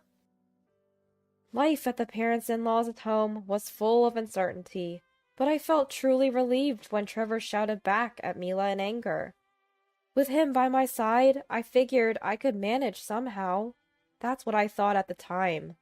The next day, after seeing Trevor off to work, I relaxed in the living room and watched TV. Good morning. What are you watching? Oh, Mila. Good morning. I was just watching a soap opera. I returned the greeting to Mila, who had just woken up, and turned back to the TV. Then Mila grabbed the TV remote and turned it off. You don't have time to be lounging around. Get started on cleaning, right now! Mila suddenly snapped at me. There's no need to rush. It's only 8 a.m. I have plenty of time to finish everything by noon. Mila, there's no need to rush. It's still 8 a.m. Still? It's already 8 a.m. You don't have time to dawdle. Once cleaning is done, there's laundry, dinner prep, and shopping to do. Yes, I understand. Reluctantly, I started cleaning as Mila commanded. Just when it was getting good, too. I couldn't concentrate on cleaning because I was too caught up thinking about the soap opera. Did you finish cleaning? What about the toilet and shower room? Make sure the windows are clean, too. Mila kept yelling at me while I was cleaning. I wonder why she's in such a hurry. She turned off the soap opera I was watching, so give me a break. Mila, I'm done. Too slow. Far too slow. How could Trevor marry such a dimwit? Even after we finished cleaning, Mila wouldn't stop with the sarcastic comments directed at me. If you have that much to say, do it yourself. That's what I was secretly wishing. I'm sorry for taking so long. Exactly. That's why I never wanted to live with such a useless woman. Whether I did the laundry, cleaned, or cooked, she seemed to always have something to complain about. Mila's mood never improved, continuing to throw cruel words at me one after another. The harassment went on every day from then on. Living like this every day is just too much. 3 months into living with Mila, I was at my limit, both mentally and physically. Around that time, I was newly pregnant with Trevor's child, and the morning sickness was so bad, there were days I could hardly move. Hey, my morning sickness is really bad, and there are days I can't move. Mila won't listen when I talk about it. Could you maybe talk to her for me? No way. It's your issue. You should tell her. It won't make a difference if I say anything. One day after Trevor came back from work, I sought his counsel, but he just laughed it off as if it had nothing to do with him and didn't listen at all. What was all that about yelling at Mila, saying he cared about me? Was it all just for show? I felt like I had no allies in this house, and day by day, my mood only got worse. Really, such a useless woman. It's a wonder you got married at all. Trevor really has no eye for people. Mila would snidely say to me daily, but I no longer cared. I stopped feeling irritated by Mila's words and spent my days expressionless. A month later, on that day, Trevor was out at a company party, so it was just Mila and me for dinner. As usual, I prepared dinner and laid out the evening meal on the table. Curry tonight, huh? Even you can mess up curry. Mila, as usual, commented sarcastically while looking at the curry before her. She complained, but ate everything without leftovers, so by now, I thought nothing of it. Well, shall we eat then? We began our meal, but Mila then asked me to bring her some water, so I stood up from my seat. After giving Mila the water, I returned to my seat and took a bite of the curry. Don't you think something's different than usual? Mila asked me with a nasty smile. Different? It's just normal, isn't it? It's the same as always. When I replied, Mila began to laugh loudly, clapping her hands. Why is she laughing so much? I'm completely lost here. Confused, I asked Mila what was going on. What's so funny that you're laughing like that? You're really oblivious, aren't you? Didn't you notice it even as you ate? I put this in. Can't believe you didn't notice. Did you like it that much? Mila laughed, showing me a container with bleach. I couldn't believe I had ingested something like that. but there was no change in taste or smell. Maybe the curry scent covered it up. I was filled with regret that I hadn't realized the bleach had been added to my food. No, this isn't the time to regret. I need to get what I ate out of my system, and fast. Remembering the little one in my belly, I rushed to the bathroom in a panic. Really, such a silly girl. As I gagged and struggled to keep vomiting, Mila just kept clapping her hands and laughing. How can she be so cruel? I can never forgive her for doing this, knowing I'm pregnant. In that moment, I finally raised my voice at Mila. This isn't funny! What have you done? What if something happens to my baby? There's no need to get so mad. You vomited it all out. You'll be fine. Mila didn't seem to feel any remorse at all. Thinking it's okay just because I vomited? That's absurd. Fine because I threw up? How can you say such things so calmly? Even a child knows not to drink bleach. I'm going to the hospital right now. After giving Mila a piece of my mind, I headed for the hospital. What if something happens to my baby? I couldn't calm my nerves. Please, let everything be okay. With my heart pounding as if it were right by my ear, I arrived at the hospital, praying for my child's safety, where I was immediately given a gastric lavage. After the doctor's examination, both the baby and I were declared fine. For now, you can go home, but if you feel off, come back immediately. There might be a delayed reaction. Relieved by the doctor's words, I returned to my parents-in-law's home. As soon as I got there, Mila started with her snide comment. Oh, look who's back! Making such a fuss over a little bleach. Why is she still laughing? I thought she had almost killed my child. Ignoring Mila, I went back to my room. If I talk to Mila now, I might just hit her. Oh, where have you been? Trevor was there, back from work. I went to the hospital! You won't believe this. Knowing I was pregnant, she put bleach in the curry, trying to feed me that. She even clearly said she wanted to cause a miscarriage. I told Trevor what Mila had done, but he seemed skeptical. Mom wouldn't do something like that. Stop lying. I felt a surge of anger at Trevor laughing and taking Mila's side. It's his child too. How can he laugh? Fine. If you don't believe me, so be it. But I will never forgive Mila. I don't want to stay in this house. If I keep staying here, she might actually kill my child. Mila kept up her harassment the next day and the day after. But I, having reached the peak of my anger, decided to ignore her completely. I kept up with the household as usual, but ignored Mila thoroughly, no matter what she said. After all, I'd be leaving this house soon anyway. A week later, as I was zoning out in the living room of my parents-in-law's home, my mobile phone rang. Cynthia, it's the police! Mom's been in an accident! Mila has? You didn't keep an eye on Mom?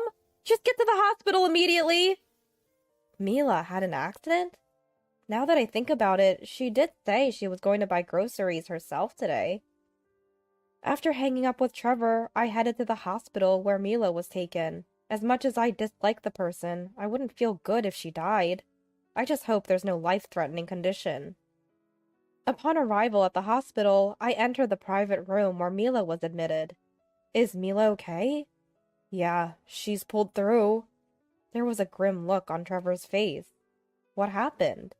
As I wondered, Mila spoke up. She seemed lucid and didn't appear to have any issues. My lower body? I can't move it. What? Does that mean you can't walk anymore? That's right. So now you'll have to take care of me. For life.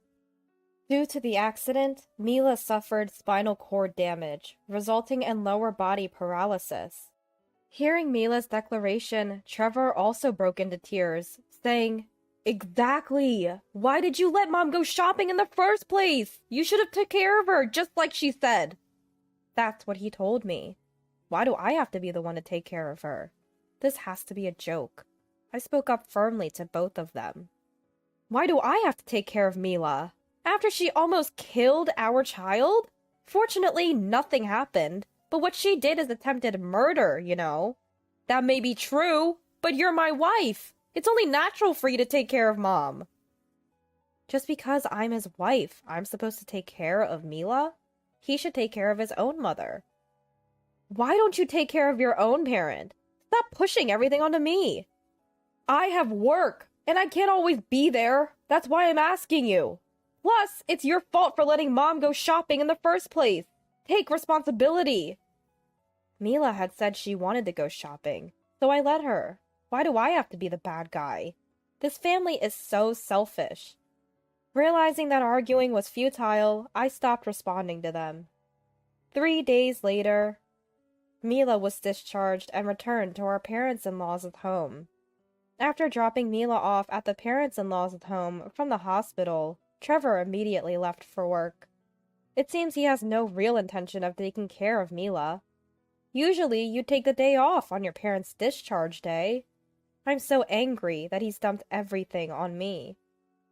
Aside from her lower body paralysis, Mila is very energetic and started ordering me around as soon as she got back to the parents-in-law's home. Hey, pass me that remote control. You can reach it yourself. Why don't you get it? My legs don't work. Her upper body is fine, and the remote is within reach if she stretches out her arm. Don't call me over for such a trivial matter. That evening, the day Mila returned to the parents-in-law's home, her voice echoed from the living room. Hey, come here, will you? Not this again. Now what's it this time? Feeling fed up, I had been ignoring Mila, but her voice was getting louder and louder. Can't you hear me, you bitch? Get over here now! Reluctantly, I headed towards the living room. What's with all the yelling? Finally showed up, huh? I need to go to the bathroom. Take me there, will you? No, I won't. Please don't raise your voice for such things. After all, you're wearing diapers in case of emergencies. Leaving those words with Mila, I tried to return to my room. That's when I felt a strong impact on my back. Ouch! Looking at my feet, there was a plastic bottle full of water rolling around. Seems like Mila threw it in frustration at my attitude. Mila, did you throw this? That's right! It's your fault for not taking me to the bathroom! Just do as I say without any back talk! I had reached my limit. After being ordered around and having things thrown at me, and to think my child might have been killed. Time to let her know she's mistaken if she thinks I'll always be a pushover. Quiet and obey, huh? I might feel sorry for your condition, Mila, but aren't you getting a bit too carried away? What about me is getting carried away? That's what I'm talking about. You yell when things don't go your way and throw things. Besides, like I said at the hospital, why should I have to care for you? I told Mila with a cold voice. That might be true, but at least take me to the bathroom. I already told you no. Besides, I'm leaving this house. Huh? Mila looked surprised, unable to grasp what I was saying. After she threw the plastic bottle at me, I decided then and there to leave this house today, right now. I'm not about to keep bending to someone like her. Leave, as in this house? Yes, that's what I'm saying. Did the accident make you stupid? I'm sick of being ordered around by you and Trevor. Oh, I'll listen to that later. Just take me to the toilet. I forgot to wear diapers today. Mila was still clamoring to be taken to the bathroom, probably at her limit. But no matter how much she begs, I'm not taking her. Do whatever you want. I don't care. I'll never forgive you for this. I don't need your forgiveness. Just so you know, I'll never forgive you either. With those parting words to Mila, I headed to my room, grabbed the bare minimum, and left the parents-in-law's home.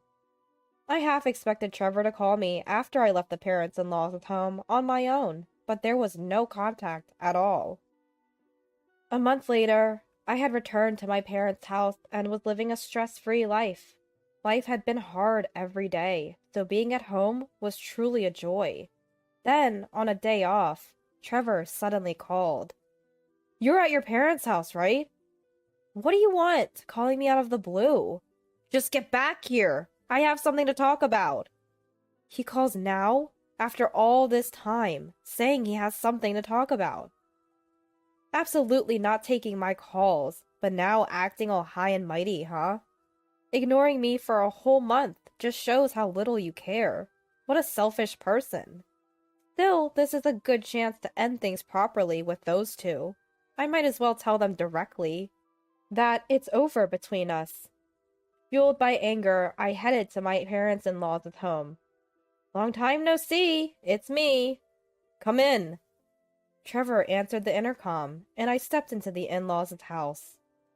Mila, seeing me enter the living room, immediately started yelling.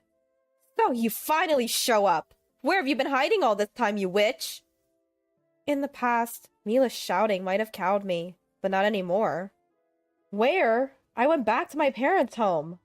Just took off on your own? Do you have any idea how tough it's been here? If you're back, start taking care of me right away. That's what I've been trying to tell you. I won't be taking care of Mila. Ask Trevor to do that. You're to blame for this mess, so take responsibility. Mila flung another plastic bottle at me, but I dodged it effortlessly. Picking up the plastic bottle that had skittered across the floor, this time I chucked it back at Mila with all my might. I made sure not to hit her directly with the bottle. What the heck? That's not safe. Mila must have never expected it to be tossed back to her. She let out a voice that sounded quite shocked. You know it's dangerous. I avoided hitting you, but you didn't miss when you hit me, did you? You! What do you think you're doing? Throwing things at people? I'll call the police. Trevor, who had been watching the exchange with Mila, interjected, but if he was keen on calling the police, so was I. Acting like they're the victim. You're going to report me to the cops? Go right ahead. I'll also report Mila for attempted murder and assault with a plastic bottle. The mention of the police seemed to frighten Trevor and Mila, and they quickly quieted down. Always quick to blame me, but never reflecting on their own actions. Are they out of their minds? Please, not the police. I'm sorry. I'm asking you too. We went too far. Please, let's not involve the police. Truly selfish, aren't you? I don't need your apologies now. Instead of calling the cops, let's end this relationship. Write this down. With that, I pulled the divorce papers out of my bag and thrust them at the two. Divorce? Isn't that a bit hasty? For me, it's been too long coming. Come on, Trevor, sign this now. But how will you live after the divorce? You'll struggle without me, won't you? No way. It's harder living with someone who won't take my side and does nothing while Mila harasses me every day. I'm perfectly fine with getting a divorce. Once I made up my mind, nothing Trevor said could change my decision about the divorce. Trevor seemed to resign himself to this reality, watching how determined I was. His hands trembling, he signed and stamped the divorce papers. Mila, you saw clearly how Trevor signed the divorce papers, right? Now I'm a stranger to you both. Don't come asking me for any favors. If you dare to bother me about caregiving again, I won't hesitate to call the cops. With those words, I left my parents-in-law's house. Just before I exited, I caught a glimpse of Mila's face. Her ashen expression was priceless. A week later, I received a message from Trevor on WhatsApp. Drat, I've forgotten to block him. Curious, despite myself, I opened WhatsApp. I'm really sorry for all the trouble Mom has caused. I regret not supporting you more, especially now that it's too late. Since the divorce, Mom's been even harsher, and it's taking a toll on me both mentally and physically. If you're willing, can we start over? I promise I'll be on your side this time. I had a sneaking suspicion this would happen, knowing Mila's character. Someone who believes they're the most important, she'd dictate to her own son without a shred of mercy. But what nonsense was he spouting now? Even if he said that, it was obvious he'd take Mila's side again. I had no intention of ever seeing their faces again, let alone reconciling. Annoyed by Trevor's message, I replied sharply. Don't be ridiculous. Just put her in a home and don't ever contact me again. After sending the message, I blocked Trevor's WhatsApp. Of course, I blocked his calls too. With the child in my womb, a new chapter of my life was beginning. I'm Kayla, and I'll be turning 55 soon. I have a son named Nick, and I divorced my husband when Nick was in middle school. The reason was my husband's infidelity. Since then, it's just been Nick and I, but now he's married and I live with him and his wife. My daughter-in-law, Nora, is a very beautiful woman. Initially, I had a very good impression of her, but after living together, her true colors showed. She stays at home as a homemaker, but she doesn't do anything that resembles homemaking. She leaves everything to me, and if I ever ask for help, she turns vicious, which is hard to imagine, given her pretty face, and I've often been on the receiving end of her abuse. I wouldn't mind as much if I were just a homemaker, but since I work, there are days when I'm so tired that I wish for help. Nick has seen the way things are between his wife and I. He's asked her to help around the house, but after being verbally abused just like me, he gave up. Seeing all this, I resigned myself to endure without saying anything, but then one day, everything changed. Kayla. As the summer passed and the weather began to cool, I had a day off from work and was at home when I heard Nora's voice calling me. Usually it sounded sarcastic, but that day it seemed frail. Wondering what it was, I stopped my chores and peeked into the couple's bedroom. There I saw Nora, pale-faced and about to fall off the bed. What's wrong? I rushed to Nora, touching her hand to check on her. Her hand was chillingly cold, with a pulse that felt slightly fast. She didn't seem to be in a healthy state. Thinking it might be a cold, I touched her forehead, but it wasn't hot. Are you okay? What's wrong? I leaned over her listless body and asked. In a faint voice, she barely replied. My stomach hurts so bad, she said, rubbing her lower abdomen. I thought it might be severe menstrual pain, but when I asked if she had any other symptoms, she mentioned that she had been experiencing diarrhea for a few days, sometimes with blood. I wondered if it could be hemorrhoids, but it seemed unlikely that just hemorrhoids would cause such a severe condition. I decided to take her to urgent care, despite the uncertainty. Urgent care seems excessive. Water will be fine.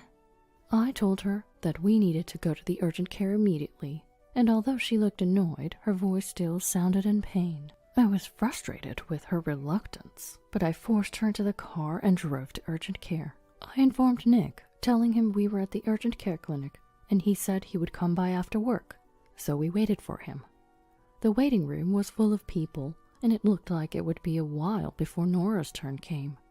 Nora chose an empty spot on the long bench and just lay down, as if all strength had left her.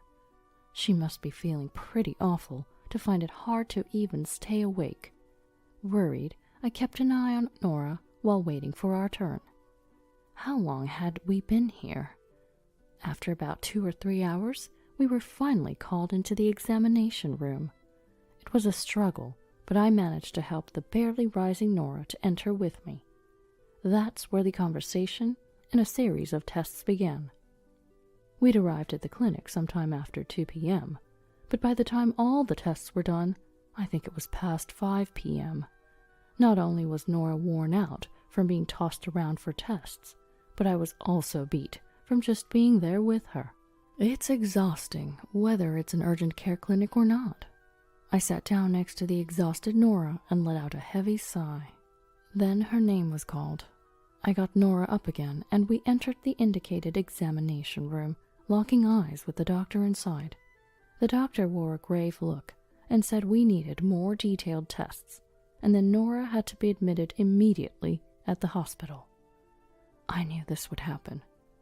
Afterwards, a nurse led us to the room Nora would be staying in and handed me a paper with a list of things she'd need. Dr. Miller, I know you will understand, so I'll skip the explanation. the nurse said with a smile outside the room. I scratched my head and looked at the nurse. I'm a family member of the patient, you know. How about giving me a little rundown? I said with a forced smile. The nurse sighed heavily. Dr. Miller, you know how busy we are, right? Please. With that, the nurse headed towards Nora. The reason the nurse spoke to me that way was because I'm an internist here. I've been around since my residency, almost 30 years now. Everyone, nurses and doctors alike, knows me here. But Nora doesn't know I'm a doctor. Nick thought it best to keep it under wraps. He said if people found out I was a doctor, they'd start hounding me for money. Nick, who's also a doctor, says we're not short on money, but he thinks I'm underestimating Nora. I didn't understand what he meant by that at the time, but looking at Nora now, it's clear. She does nothing, even though she's a homemaker and controls all the money Nick earns, doing as she pleases with it. When she's well, she goes shopping and comes back holding shopping bags from fancy brands, which is a bit off-putting to see. I've asked the hospital not to mention that I'm one of their doctors, so Nora won't find out. For now, I've left everything to the nurses and decided to go home to get Nora's things for the hospital stay. As I was grabbing items like clothes, a toothbrush, and a cup, Nick came back. Looking at the clock, it was already 7 p.m. I'm home, he said. Oh, didn't you stop by the hospital? I asked, thinking he wouldn't be home this early if he had. Nick let out a heavy sigh and put his bag down onto the dining table. I called as I was heading there, but she told me there's nothing I can do. Instead, she told me to go buy sweets, and while I'm at it, pick up her things from the house. He recounted with a wry smile. Nick was exhausted deep down, no doubt about it. Well, I've just finished getting ready, so I'll bring it over, I said, mirroring Nick's wry smile. With that, we set off again for the hospital, where Nora was admitted. Upon reaching the hospital and entering Nora's room, the sight of her connected to an IV and fast asleep from exhaustion greeted us. She's truly lovely when she's peaceful, I thought, though I could never tell her that. Nick quietly arranged her things without waking Nora, then sat down on a chair. What could it be? He muttered under his breath. Watching him, I felt his concern. I tilted my head. From what I've heard, it's hard to say. Let's just wait for the results of tomorrow's colonoscopy and blood tests. Nick nodded in agreement, and we headed home. The next day, I had work, thinking I'd check on other patients while waiting for Nora's diagnosis. At work, another doctor stopped me to discuss Nora's condition. The diagnosis was Crohn's disease. It's an intractable disease with an unclear cause, yet it's also a condition that many people suffer from. It seemed that Nora's condition had worsened, putting her in a serious state. I was frustrated with myself as a doctor for not realizing it sooner. The presence of a tumor also raised the possibility of colon cancer, and we might need to plan surgery. For now, I had to leave it to the other doctor to explain the situation to Nora. After finishing my shift and changing, I couldn't shake my concern for Nora, so I headed to her room, out of my white coat. Inside, I found Nora's mother, Victoria, talking to her. You'll be fine. This is a big hospital, and the doctor also said you'll be okay. She seemed to be encouraging Nora. I waited for a pause before entering the room. Nora, how are you feeling? Victoria noticed me enter and turned my way, her face swiftly turning into a scowl. I was taken aback and stopped in my tracks. You, living under the same roof and not noticing my daughter's condition? Nick's a doctor, isn't he? You've both been so useless. She lashed out. Her words struck a nerve, but I found myself speechless. Her face turned beet red with her breaths heavy, seeming on the verge of jumping at me. Seriously, the least you could do, since you hardly work, is quit your job and devote yourself to Nora. When Victoria noticed my silence, she raised her voice again. Even if you don't know about my job, nobody has the right to say such things, I thought, feeling a bit offended. But I realized that arguing wouldn't solve anything, especially not in front of a sick person, I simply apologized to Victoria and turned my attention to Nora. Nora seemed to be in a better condition than yesterday. At least her complexion was not poor. However, she looked at me with displeasure. "You seem much better than yesterday," I said with a smile as I approached her, but Nora turned her face away. Ugh, seeing your face, Kayla, is making me feel sick. Yeah, nobody likes a meager older lady around. Let's send her home. It was clear they didn't care for me at all. Victoria, trying to soothe Nora, who looked ready to curse me out, made me stop approaching any further. "I'm sorry, then. I'll be leaving now." With those words, I left the room quickly and closed the door behind me. Feeling a bit upset myself, I headed home.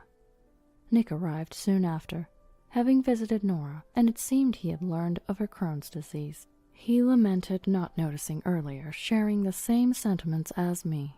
"There's nothing we can do about it now. Let's focus on treatment and support her as much as we can," I said to Nick, trying to lift his spirits. He nodded quietly. "Yeah," though he seemed unconvinced. Nora began treatment that day, but for some reason, she didn't agree to surgery, opting for medication instead. The doctor mentioned the tumor was rather large and recommended immediate surgery, but she was adamant about not undergoing the procedure. So they turned to me for persuasion, but someone who seldom heeds my advice is unlikely to start now. Despite my hesitation, I've decided to visit Nora again after work. "Nora, may I come in?" I knocked on the hospital room door and called out to Nora, but there was no answer. After waiting a few seconds, I opened the door slowly and saw Nora watching TV. "How are you feeling?" I sat down in the chair next to her and asked. Nora didn't look at me or say a word, just kept watching the TV. Wondering what to do next, I continued the conversation. "I spoke with your doctor earlier. They say you're refusing surgery? They seem to think it's urgent. Is there a reason you don't want it?" It's none of your business. I expected such a response. I could back down, but as a doctor, and as Nick's mother, I couldn't. "Don't say that. Let's just talk about it." Nora sighed heavily and turned off the TV. She didn't look at me, but stared outside instead. They said it would cost over $30,000, including the hospital stay. So I just thought it was impossible. $30,000? I blurted out in surprise. It's a waste, right? She chuckled through her nose and pulled the blanket over her, but I wondered if she was regretting her words. She certainly seemed to need this. Pondering what to do, an idea struck me. "I'll pay for it. That would be all right, wouldn't it?" At that, her wide eyes opened even wider to look at me. You can afford that with your non-paying job? "It's fine. I have savings, enough to cover this." You're not going to ask for it back later? "I won't, so please go ahead with the surgery." I realized I must not have her trust, but this was no time to dwell on that. I just hoped she would accept the offer sincerely. After some thought, she gave a small nod. I smiled, left the hospital room, and informed the attending doctor. I also felt I should tell Nick, so when I got home I did, and his expression turned to one of mild distress. "I'm so sorry. I should be paying, but this really helps." "Do you not have savings?" Understanding he was still young, it was surprising that a doctor of a few years had no savings. When I pressed, his expression grew even more troubled. "All the money went to Nora, even the savings. I really don't know what to do now." Watching him bury his head in his arms on the table, I felt sorry for him. "You should take charge of the finances." "I want to, but she gets angry when I suggest it." According to Nick, she was so modest while they were dating, never fixated on money. But after getting married, she became a different person, quick to anger, throwing fits over trivial matters, and not shying away from spending money. Nick regretted tying the knot, but seemed unable to make the leap to divorce. Maybe he's too kind, thinking that if he just endures, Nora wouldn't have to be unhappy. Then, with Nora's diagnosis of a serious illness, It only made it harder for Nick to consider leaving.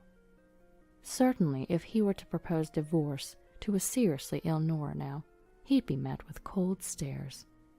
I just told Nick that for now, he should focus on helping Nora get a bit better, and we'd think about the rest later.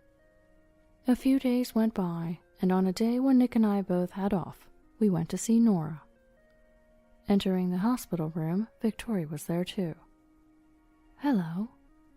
As I walked in with Nick, Victoria's glare hardened, but having grown somewhat immune to that look, I approached Nora without faltering.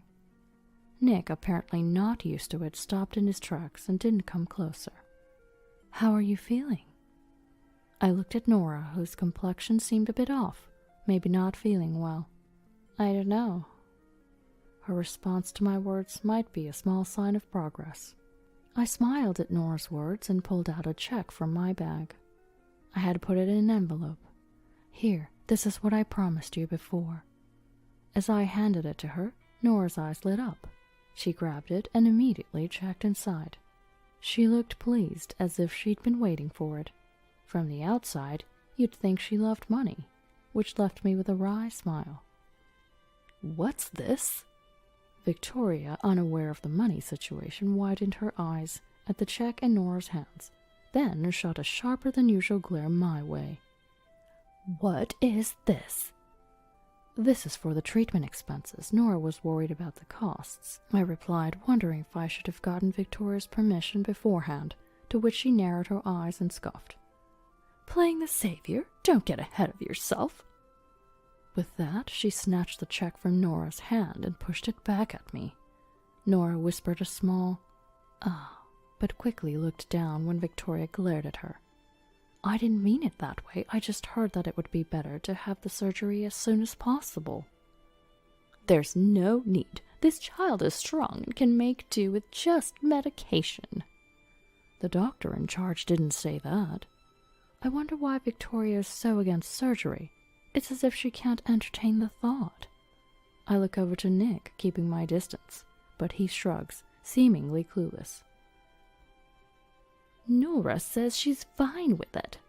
Turning away, Victoria speaks, and I shift my gaze to Nora. Then Nora looks away uncomfortably. "That's right. I don't need any surgery. Just leave me alone." Despite her agreeing to the surgery earlier, I feel incredibly disappointed. "But what if you have cancer?" "Can you just shut up? I don't want to hear an outsider's opinion." Nick tries to speak up to persuade her, but Victoria cuts him off. "We don't plan to listen to you, so could you please go away?" "Yeah, just go away." As I run out of things to say, Victoria pulls my arm, urging me outside. Nora joins in with a laugh. Nick looks puzzled and troubled. "Please, wait. Mom has gone through such lengths." "Quiet. I married a doctor and ended up with such a quack. You don't earn much, and you're totally useless." At that, Nick's expression changes. Clearly, he's angry. It's bad when Nick, who rarely gets angry, is provoked. I grab Nick's shoulder and shake my head to calm him down. Nick looks at me, biting his lip, barely containing his anger. "Nora, are you really okay with this?" Deciding they won't listen to anything more, I turn to Nora one last time. Nora frowns, but then looks at me with a forced laugh. "I'm fine. Now please take that quack and leave." At her signal, I take Nick's hand and leave the room. Opening the door, a nurse stands there, her face awkward. "That's the situation, so please pass it on to the attending doctor. I don't care anymore. Let her do as she pleases." I tell the frozen nurse, who can only nod slightly.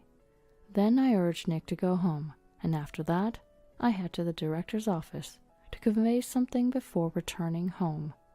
Back home, Nick sits at the dining table, not moving, his face full of frustration. Why not just divorce? There's no need to stay after being told off like that.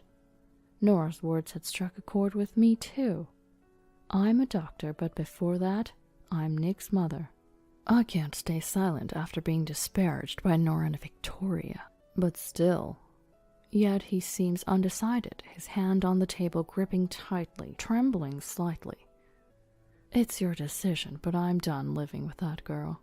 You can have this house. I'll move out. Upon hearing this, Nick, who had been looking down, looks up in surprise. What are you talking about? This is your house. It's fine. I just resigned too. I'll find a calmer place to work. Indeed, the reason I went to the director's office earlier was to submit my resignation request. I had been waiting for the right moment to leave my current hospital for some time. Having worked there for many years in a general hospital setting, it had become too much for me to keep up. So I thought about continuing my practice in a more settled place, but the opportunity had been elusive, making this the perfect time. Wait a second, you can't just decide that so easily. It must have been sudden for Nick. I smiled at Nick, who looked anxious. It's something I've thought about for a long time. It's okay. It's the right moment. At that, Nick seemed to be at a loss for words, looking down again. Without saying anything more to Nick, I went into my room, checked online for a property in the area that I thought was good, and started preparing.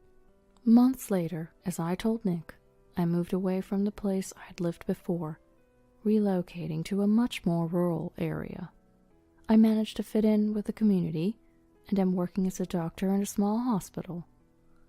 And now, Nick lives with me. He had divorced Nora, sold his house, and moved down here. From what I heard, Nick spent some time with Nora, trying to convince her to get treatment. But whether it was because of Victoria or not, she never had the surgery, and her condition just worsened.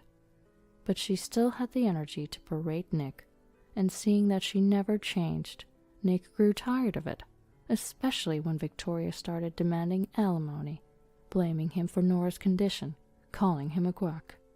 Those words led Nick to decide to leave Nora. He offered alimony in exchange for a divorce, and although Victoria was against it, Nora agreed, and they divorced rather swiftly. Later, Nick heard that Nora's condition was indeed a malignant tumor, progressing rapidly due to her youth, advancing to the terminal stage. Victoria begged the doctor to do something, but was told it was hopeless and that she won't live much longer, which she tearfully relayed to Nick over the phone.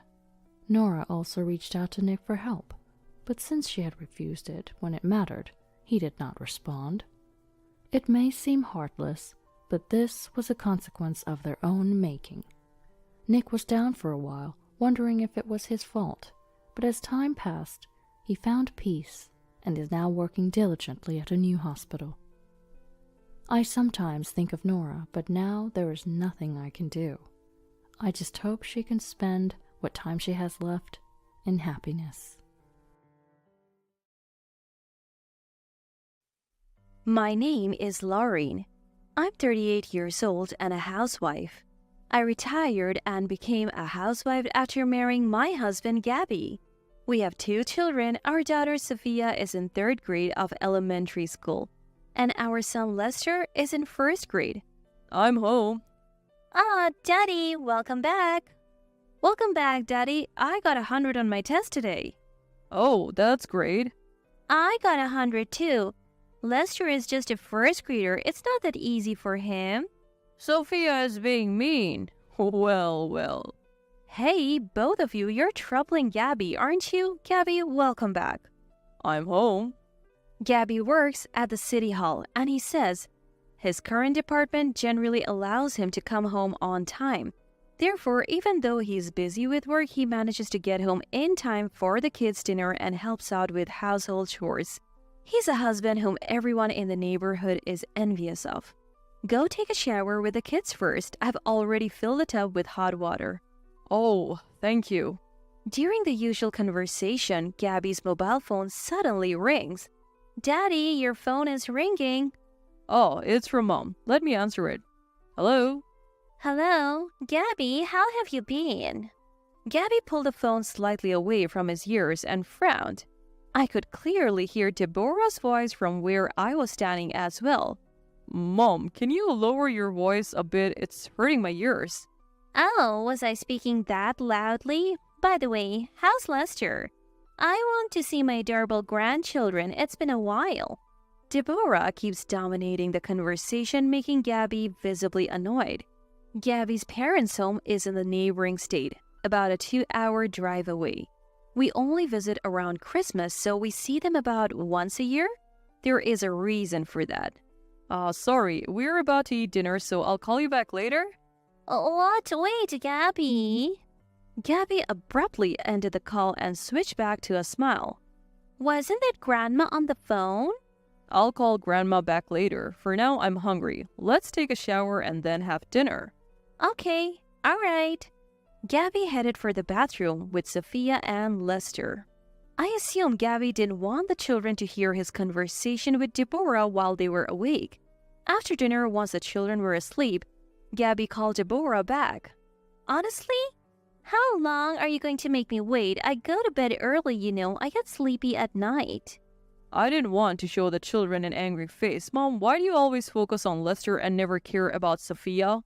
Deborah isn't exactly sexist, but she definitely favors boys over girls. That's why she always prioritized Lester over Sophia, putting Sophia on the back burner. Don't be silly. Sophia is also an important grandchild, but Lester is a boy. So naturally, he's special. It's only natural to have preferences. Even Sophia understands that. What? In our family, we don't discriminate between boys and girls. You're the only one who says such things, Mom. These discriminatory tendencies are the reason we're reluctant to visit my parents-in-law's home. That's why I always hated the idea of you living separately. I bet Laureen spoils them and doesn't properly educate them. Even Gabby has changed because of Laureen.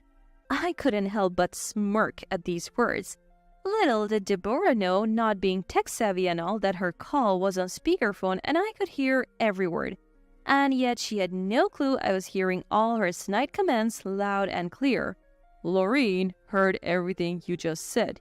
You're ridiculous. The call is coming from you, so there is no way she can hear me. Actually, your voice is so loud that it's leaking through, even though I'm holding the phone to my ear. Never mind. What are you doing for Thanksgiving?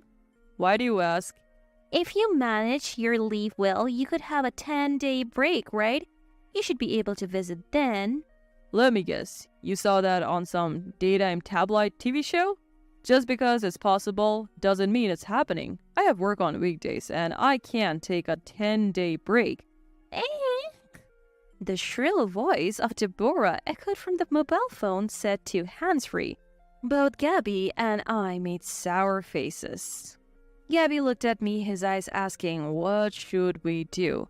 She probably thought we could come since it's a long holiday, but we could easily say yes if we had a good relationship with Deborah. We'll think about it. I'll call you back. Bye. What? Wait, Gabby. I need an answer right now. Gabby promptly hung up the phone and looked at me. What should we do? To be honest, if it were only Deborah, we could easily say no, but we have Clive, who's always been considerate to us, and we would like the kids to see him. That's why we find it hard to immediately turn down Deborah's selfish requests. It's sad for Clive, isn't it? True, Lester and Sophia keep saying they don't want to see Mom, but they do want to see Dad. If we just go to see Clive, we'll probably hear something about it. Exactly. Besides, I'm worried about Sophia. I'm afraid what Mom might do to her. In the past, when we have gone home for Christmas, we have always made day trips, citing reasons like the kids being small or having plans the next day. But even in that short time, Deborah makes discriminatory comments like, Laureen, why is Lester so skinny? He's a boy. Fatten him up a bit. Sophia, forget her. Give snacks to Lester. That is why I was against you living separately. Though Gabby always tries to keep her in check, it's as if it has no effect. We have put up with it once a year so far. If we give in now, she'll get carried away and make more demands later. Well, if it's a day trip, I guess it's fine. Besides, Clive has always been good to us. I don't mind doing a little favor for him. Alright, but if anything happens, you have to tell me immediately, okay? We finished our conversation past 10 p.m., so we decided to give our reply the next day when Gabby returned home. However, when Gabby came home around 7 p.m. the next day, he said, "Oh, got a call from mom," as if she had specifically waited for a time when the kids would be awake.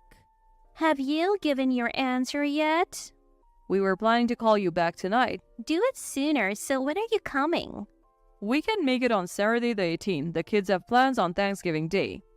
Alright then, so it's the 18th and 19th. What? No. It's just the 18th. What? Only Saturday? Aren't you staying overnight? Overnight? Thanksgiving is just around the corner. Stay overnight. No, that's not possible. Upon hearing the word overnight, I felt a chill run down my spine. You've got to be kidding. She didn't just suggest staying overnight, did she? I shook my head, wanting to avoid that at all costs, but then, are we having a sleepover? I want to. I want to as well, right, Dad? Can we? Sophia and Lester overheard and started begging Gabby. Hearing the kids' voices over the phone, Deborah triumphantly said, "Well, then it's settled. You'll be coming over for an overnight stay on Saturday." Seeing the children so excited, I felt a sense of regret, but also felt it would be impossible to say no at this point, so reluctantly, we decided to go home for Thanksgiving as Deborah suggested. 2 weeks later, while I was cleaning, my mobile phone, which was in my pocket, rang. I checked the screen, and it was a call from Deborah. Wondering what she could possibly want, I nervously answered the phone. "Hello?" Lorraine, long time no see. A long time no see. May I ask what this is about? You've heard about Thanksgiving from Gabby, right? Yes, I have. How interesting. I was surprised to hear you'll be joining us. Huh?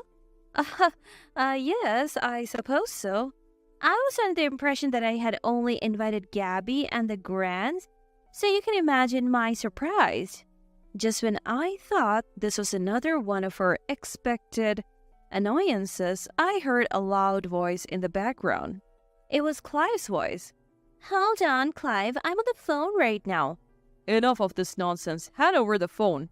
After some rustling sounds, the phone was switched from Deborah to Clive. I'm sorry, Lorraine. Deborah has been nothing but trouble as always. Clive, long time no see. Please, there is no need to worry. No, it's all right. I'm truly sorry. I wish Deborah wouldn't do things like this. My apologies. I always think this whenever I visit my parents-in-law's home. Why is everyone else so reasonable except for Deborah? Oh, that's right. When you come over, I was thinking of buying some toys for Sophia and Lester. Sorry to confirm this over the phone, but would it be okay to take them shopping? What? Of course. Are you sure? Well, you're taking the trouble to come all this way. If it's me, I thought I would let you indulge a bit. Thank you so much. Clive's pleasure came through clearly over the phone. I thought it was good that I didn't refuse, but this trip home would result in Deborah causing an unthinkable incident. On the first day back, as I opened the front door to my parents-in-law's home, Deborah hurriedly rushed over. "Lester, let's play a lot with Grandma." Wait, hold on. As usual, Deborah only seemed interested in Lester, but it's exactly this attitude that makes her so disliked by the Grants. I wonder when she will finally realize this. Stop it. You're embarrassing. From behind, Clive scolded her and Deborah reluctantly backed away from Lester. Clive gently patted Sophia and Lester's heads, saying, "I'm glad you came," and greeted them with a smile. Needless to say, Lester and Sophia also smiled in response. Deborah glares at the scene. We then set down our bags and decided to head to the toy department in a nearby large shopping mall. I don't know what's popular these days. Can you tell me what Sophia and Lester like? What? You're buying us toys? Of course, ask Mommy. Sophia and Lester turned their eyes towards me, so I nod with a smile, and they cheer enthusiastically. However, Deborah is nowhere to be seen. Where's Deborah? I don't know. She was with us just a few moments ago? Hey, Grandpa, I want this. What's this? It's called orikashi. You can make your own erasers. It's trending at school now. Ah, so this is what you have been wanting recently. Grandpa, is it okay? Of course. Sophia joyously places the item into the shopping basket. Mom, I want this. Lego blocks. Ask Grandpa. Grandpa, buy this. Sure, you can put one item you like into the basket. Thank you. Lester also settles on a toy, and both kids look extremely happy. Just as Lester is about to put the toy in the shopping basket, Lester, Grandma will buy you these encyclopedias and dictionaries, she says, holding an armful of books she had from somewhere. Everyone but Deborah is left speechless. These are all things Grandma chose. They all look interesting, don't they? Hey, why are you doing this on your own? Oh, it's fine. Let's just buy it for him. No, it's not fine. I promise one item each for the two of them. One each? Huh? You're buying for Sophia too? Deborah glares at Sophia. Sophia steps back looking scared and hides behind me. Then Deborah, focusing her eyes on the shopping basket, abruptly grabs the orikashi and shoves it to Sophia. Then let's give Sophia's and buy more for Lester. Give this back. You're older. You can do that, can't you? Just as Sophia looks like she's about to cry, Clive raises his voice, his face turning red. What the hell are you saying? Deborah's shoulders shake as she says, Hey, stop it. You're embarrassing me. Other customers are looking. The one who should be embarrassed is you. How dare you do this to Sophia? Clive, Sophia is scared. Clive immediately comes to his senses and directs a smile at Sophia. Patting the near-crying Sophia on her head, he says, I'm sorry, Sophia. Grandpa is not angry anymore. Yeah. All right, let's go buy the toys and head back home. Don't worry, we're buying Sophia's too. Seeing Sophia's smile return, Clive immediately turns his gaze towards Deborah, who is sulking with a displeased expression. Huh? Do you want to be hated by your grandchildren? No, that's not it. I was just thinking of what's best for Lester. Mom, cut it out. If you keep upsetting people like this, we won't bring you along anymore. Who's upsetting anyone? Deborah desperately tries to make excuses, but no one listens. She ends up buying the toys she had chosen with her own money. Sophia and Lester are beaming thanks to the toys Clive bought them. However, Deborah, not pleased with the situation, causes further trouble later on. Upon returning to the in-laws' home and having delivery steak for dinner, Clive says he's going to take a shower. Sophia, Lester, do you want to join Grandpa? I will. I'm too shy, so no. All right, Lester, will you join Grandpa then? Sophia says she will go with me, and Lester and Clive head to the bath first. At that moment, Deborah was suspiciously moving back and forth between the first and second floor stairs. Suddenly, Deborah asks me, Lorraine, are you going to use the bathtub with Sophia? Oh yes, we are. Oh, you're going to use the bathtub after all, then I need to change the water, she said, sounding somewhat sarcastic. It felt a bit off to me. I briefly pondered the meaning of her sarcastic tone. Maybe she felt the need to get a jab in after what had happened with the toys? But I decided not to make a big deal about it in front of joyful children and let the minor rudeness slide. However, when Clive and Lester came out of the shower, Lester announced, Grandma, shower's free now. Oh, thank you. Good for you. Speaking properly, she replied. After that exchange, Deborah actually went to change the bath water. Seeing this, Clive said, She may be like that, but maybe she feels bad about what happened. I think Deborah wanted Lorraine and Sophia to have a clean bath, so she changed the water on purpose. Can't we forgive her? He asked, sounding somewhat apologetic. I thought that even if she's always sarcastic, she is still Gabby's mother. As Gabby's wife, there are probably things I should be more accepting of. About 20 minutes later, Deborah announced, The bathtub is ready. Sophia and I stood up and went to the bathroom. Deborah was smiling throughout, but as soon as we closed the bathroom door, we heard a commotion from Deborah on the other side. What? Wait, Lester! Huh? I want to go in too. Lester heard her and immediately burst into the bathroom. Lester, why are you trying to get into the bath? Hold on, Lester. If you go in now, there won't be room for Laureen and Sophia. You just had a shower. Feeling that something was off from Deborah's anxious behavior, I listened to what Lester had to say and was shocked. But Grandma, you put Sophia's toys in the bathtub earlier. You even put a lot of the colored paint that you gave me as a reward. Mom and Sophia are going to play with it now, right? That's not fair. I want to play too. Upon hearing Lester's words, Sophia and I were stunned, as were Clive and Gabby, who heard it from behind. Deborah's face turned pale. Sophia, go to the living room for a bit. Okay. No, wait a minute. Deborah stands in front of the bathtub trying desperately to conceal something, but I brushed past her to take a look. To my surprise, it's filled with the Orikishi toys Sophia had just bought. Furthermore, the water smelled not of bath salts but of paint, and it seemed to have a faint yellow tint. What is the meaning of this? Are these not toys meant for the bath? Deborah is scrambling to come up with an excuse in front of Clive, but Lester once again throws a wrench into things. That's not right. I told Grandma that Orikashi is for making erasers, so it's not a bath toy. Lester, wait. And she was acting all sneaky, saying shh. So I thought she was going to surprise Mommy and Sophia. Well, it's just what a child said, right? Don't worry. This is a bath bomb. No, it's not. This is the paint from the toys Grandma bought today. I saw her put it in. At this point, Deborah is at a complete loss for words. Lester goes straight to Sophia.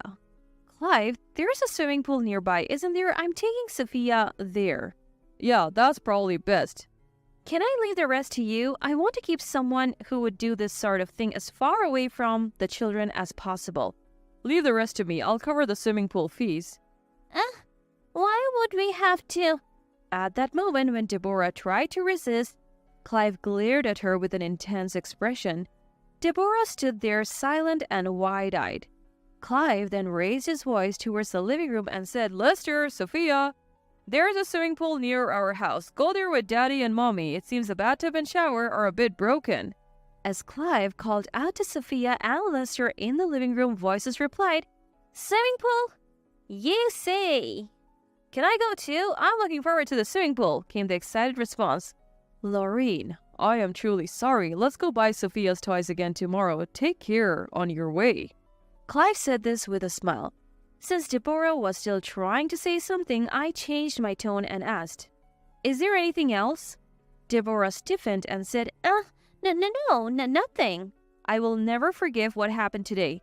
Don't ever expect to see either of them again. It was already unacceptable how harshly you treated Sophia. But to harass her like this?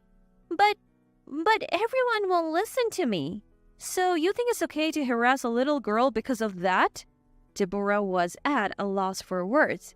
Gabby also struggled to contain his anger and spoke trembling. I've understood how Mom feels. Dad, I'll leave the rest to you. I'm going to the swimming pool with the four of us. All right, go ahead. Wait, Gabby, you're my son. Defend me.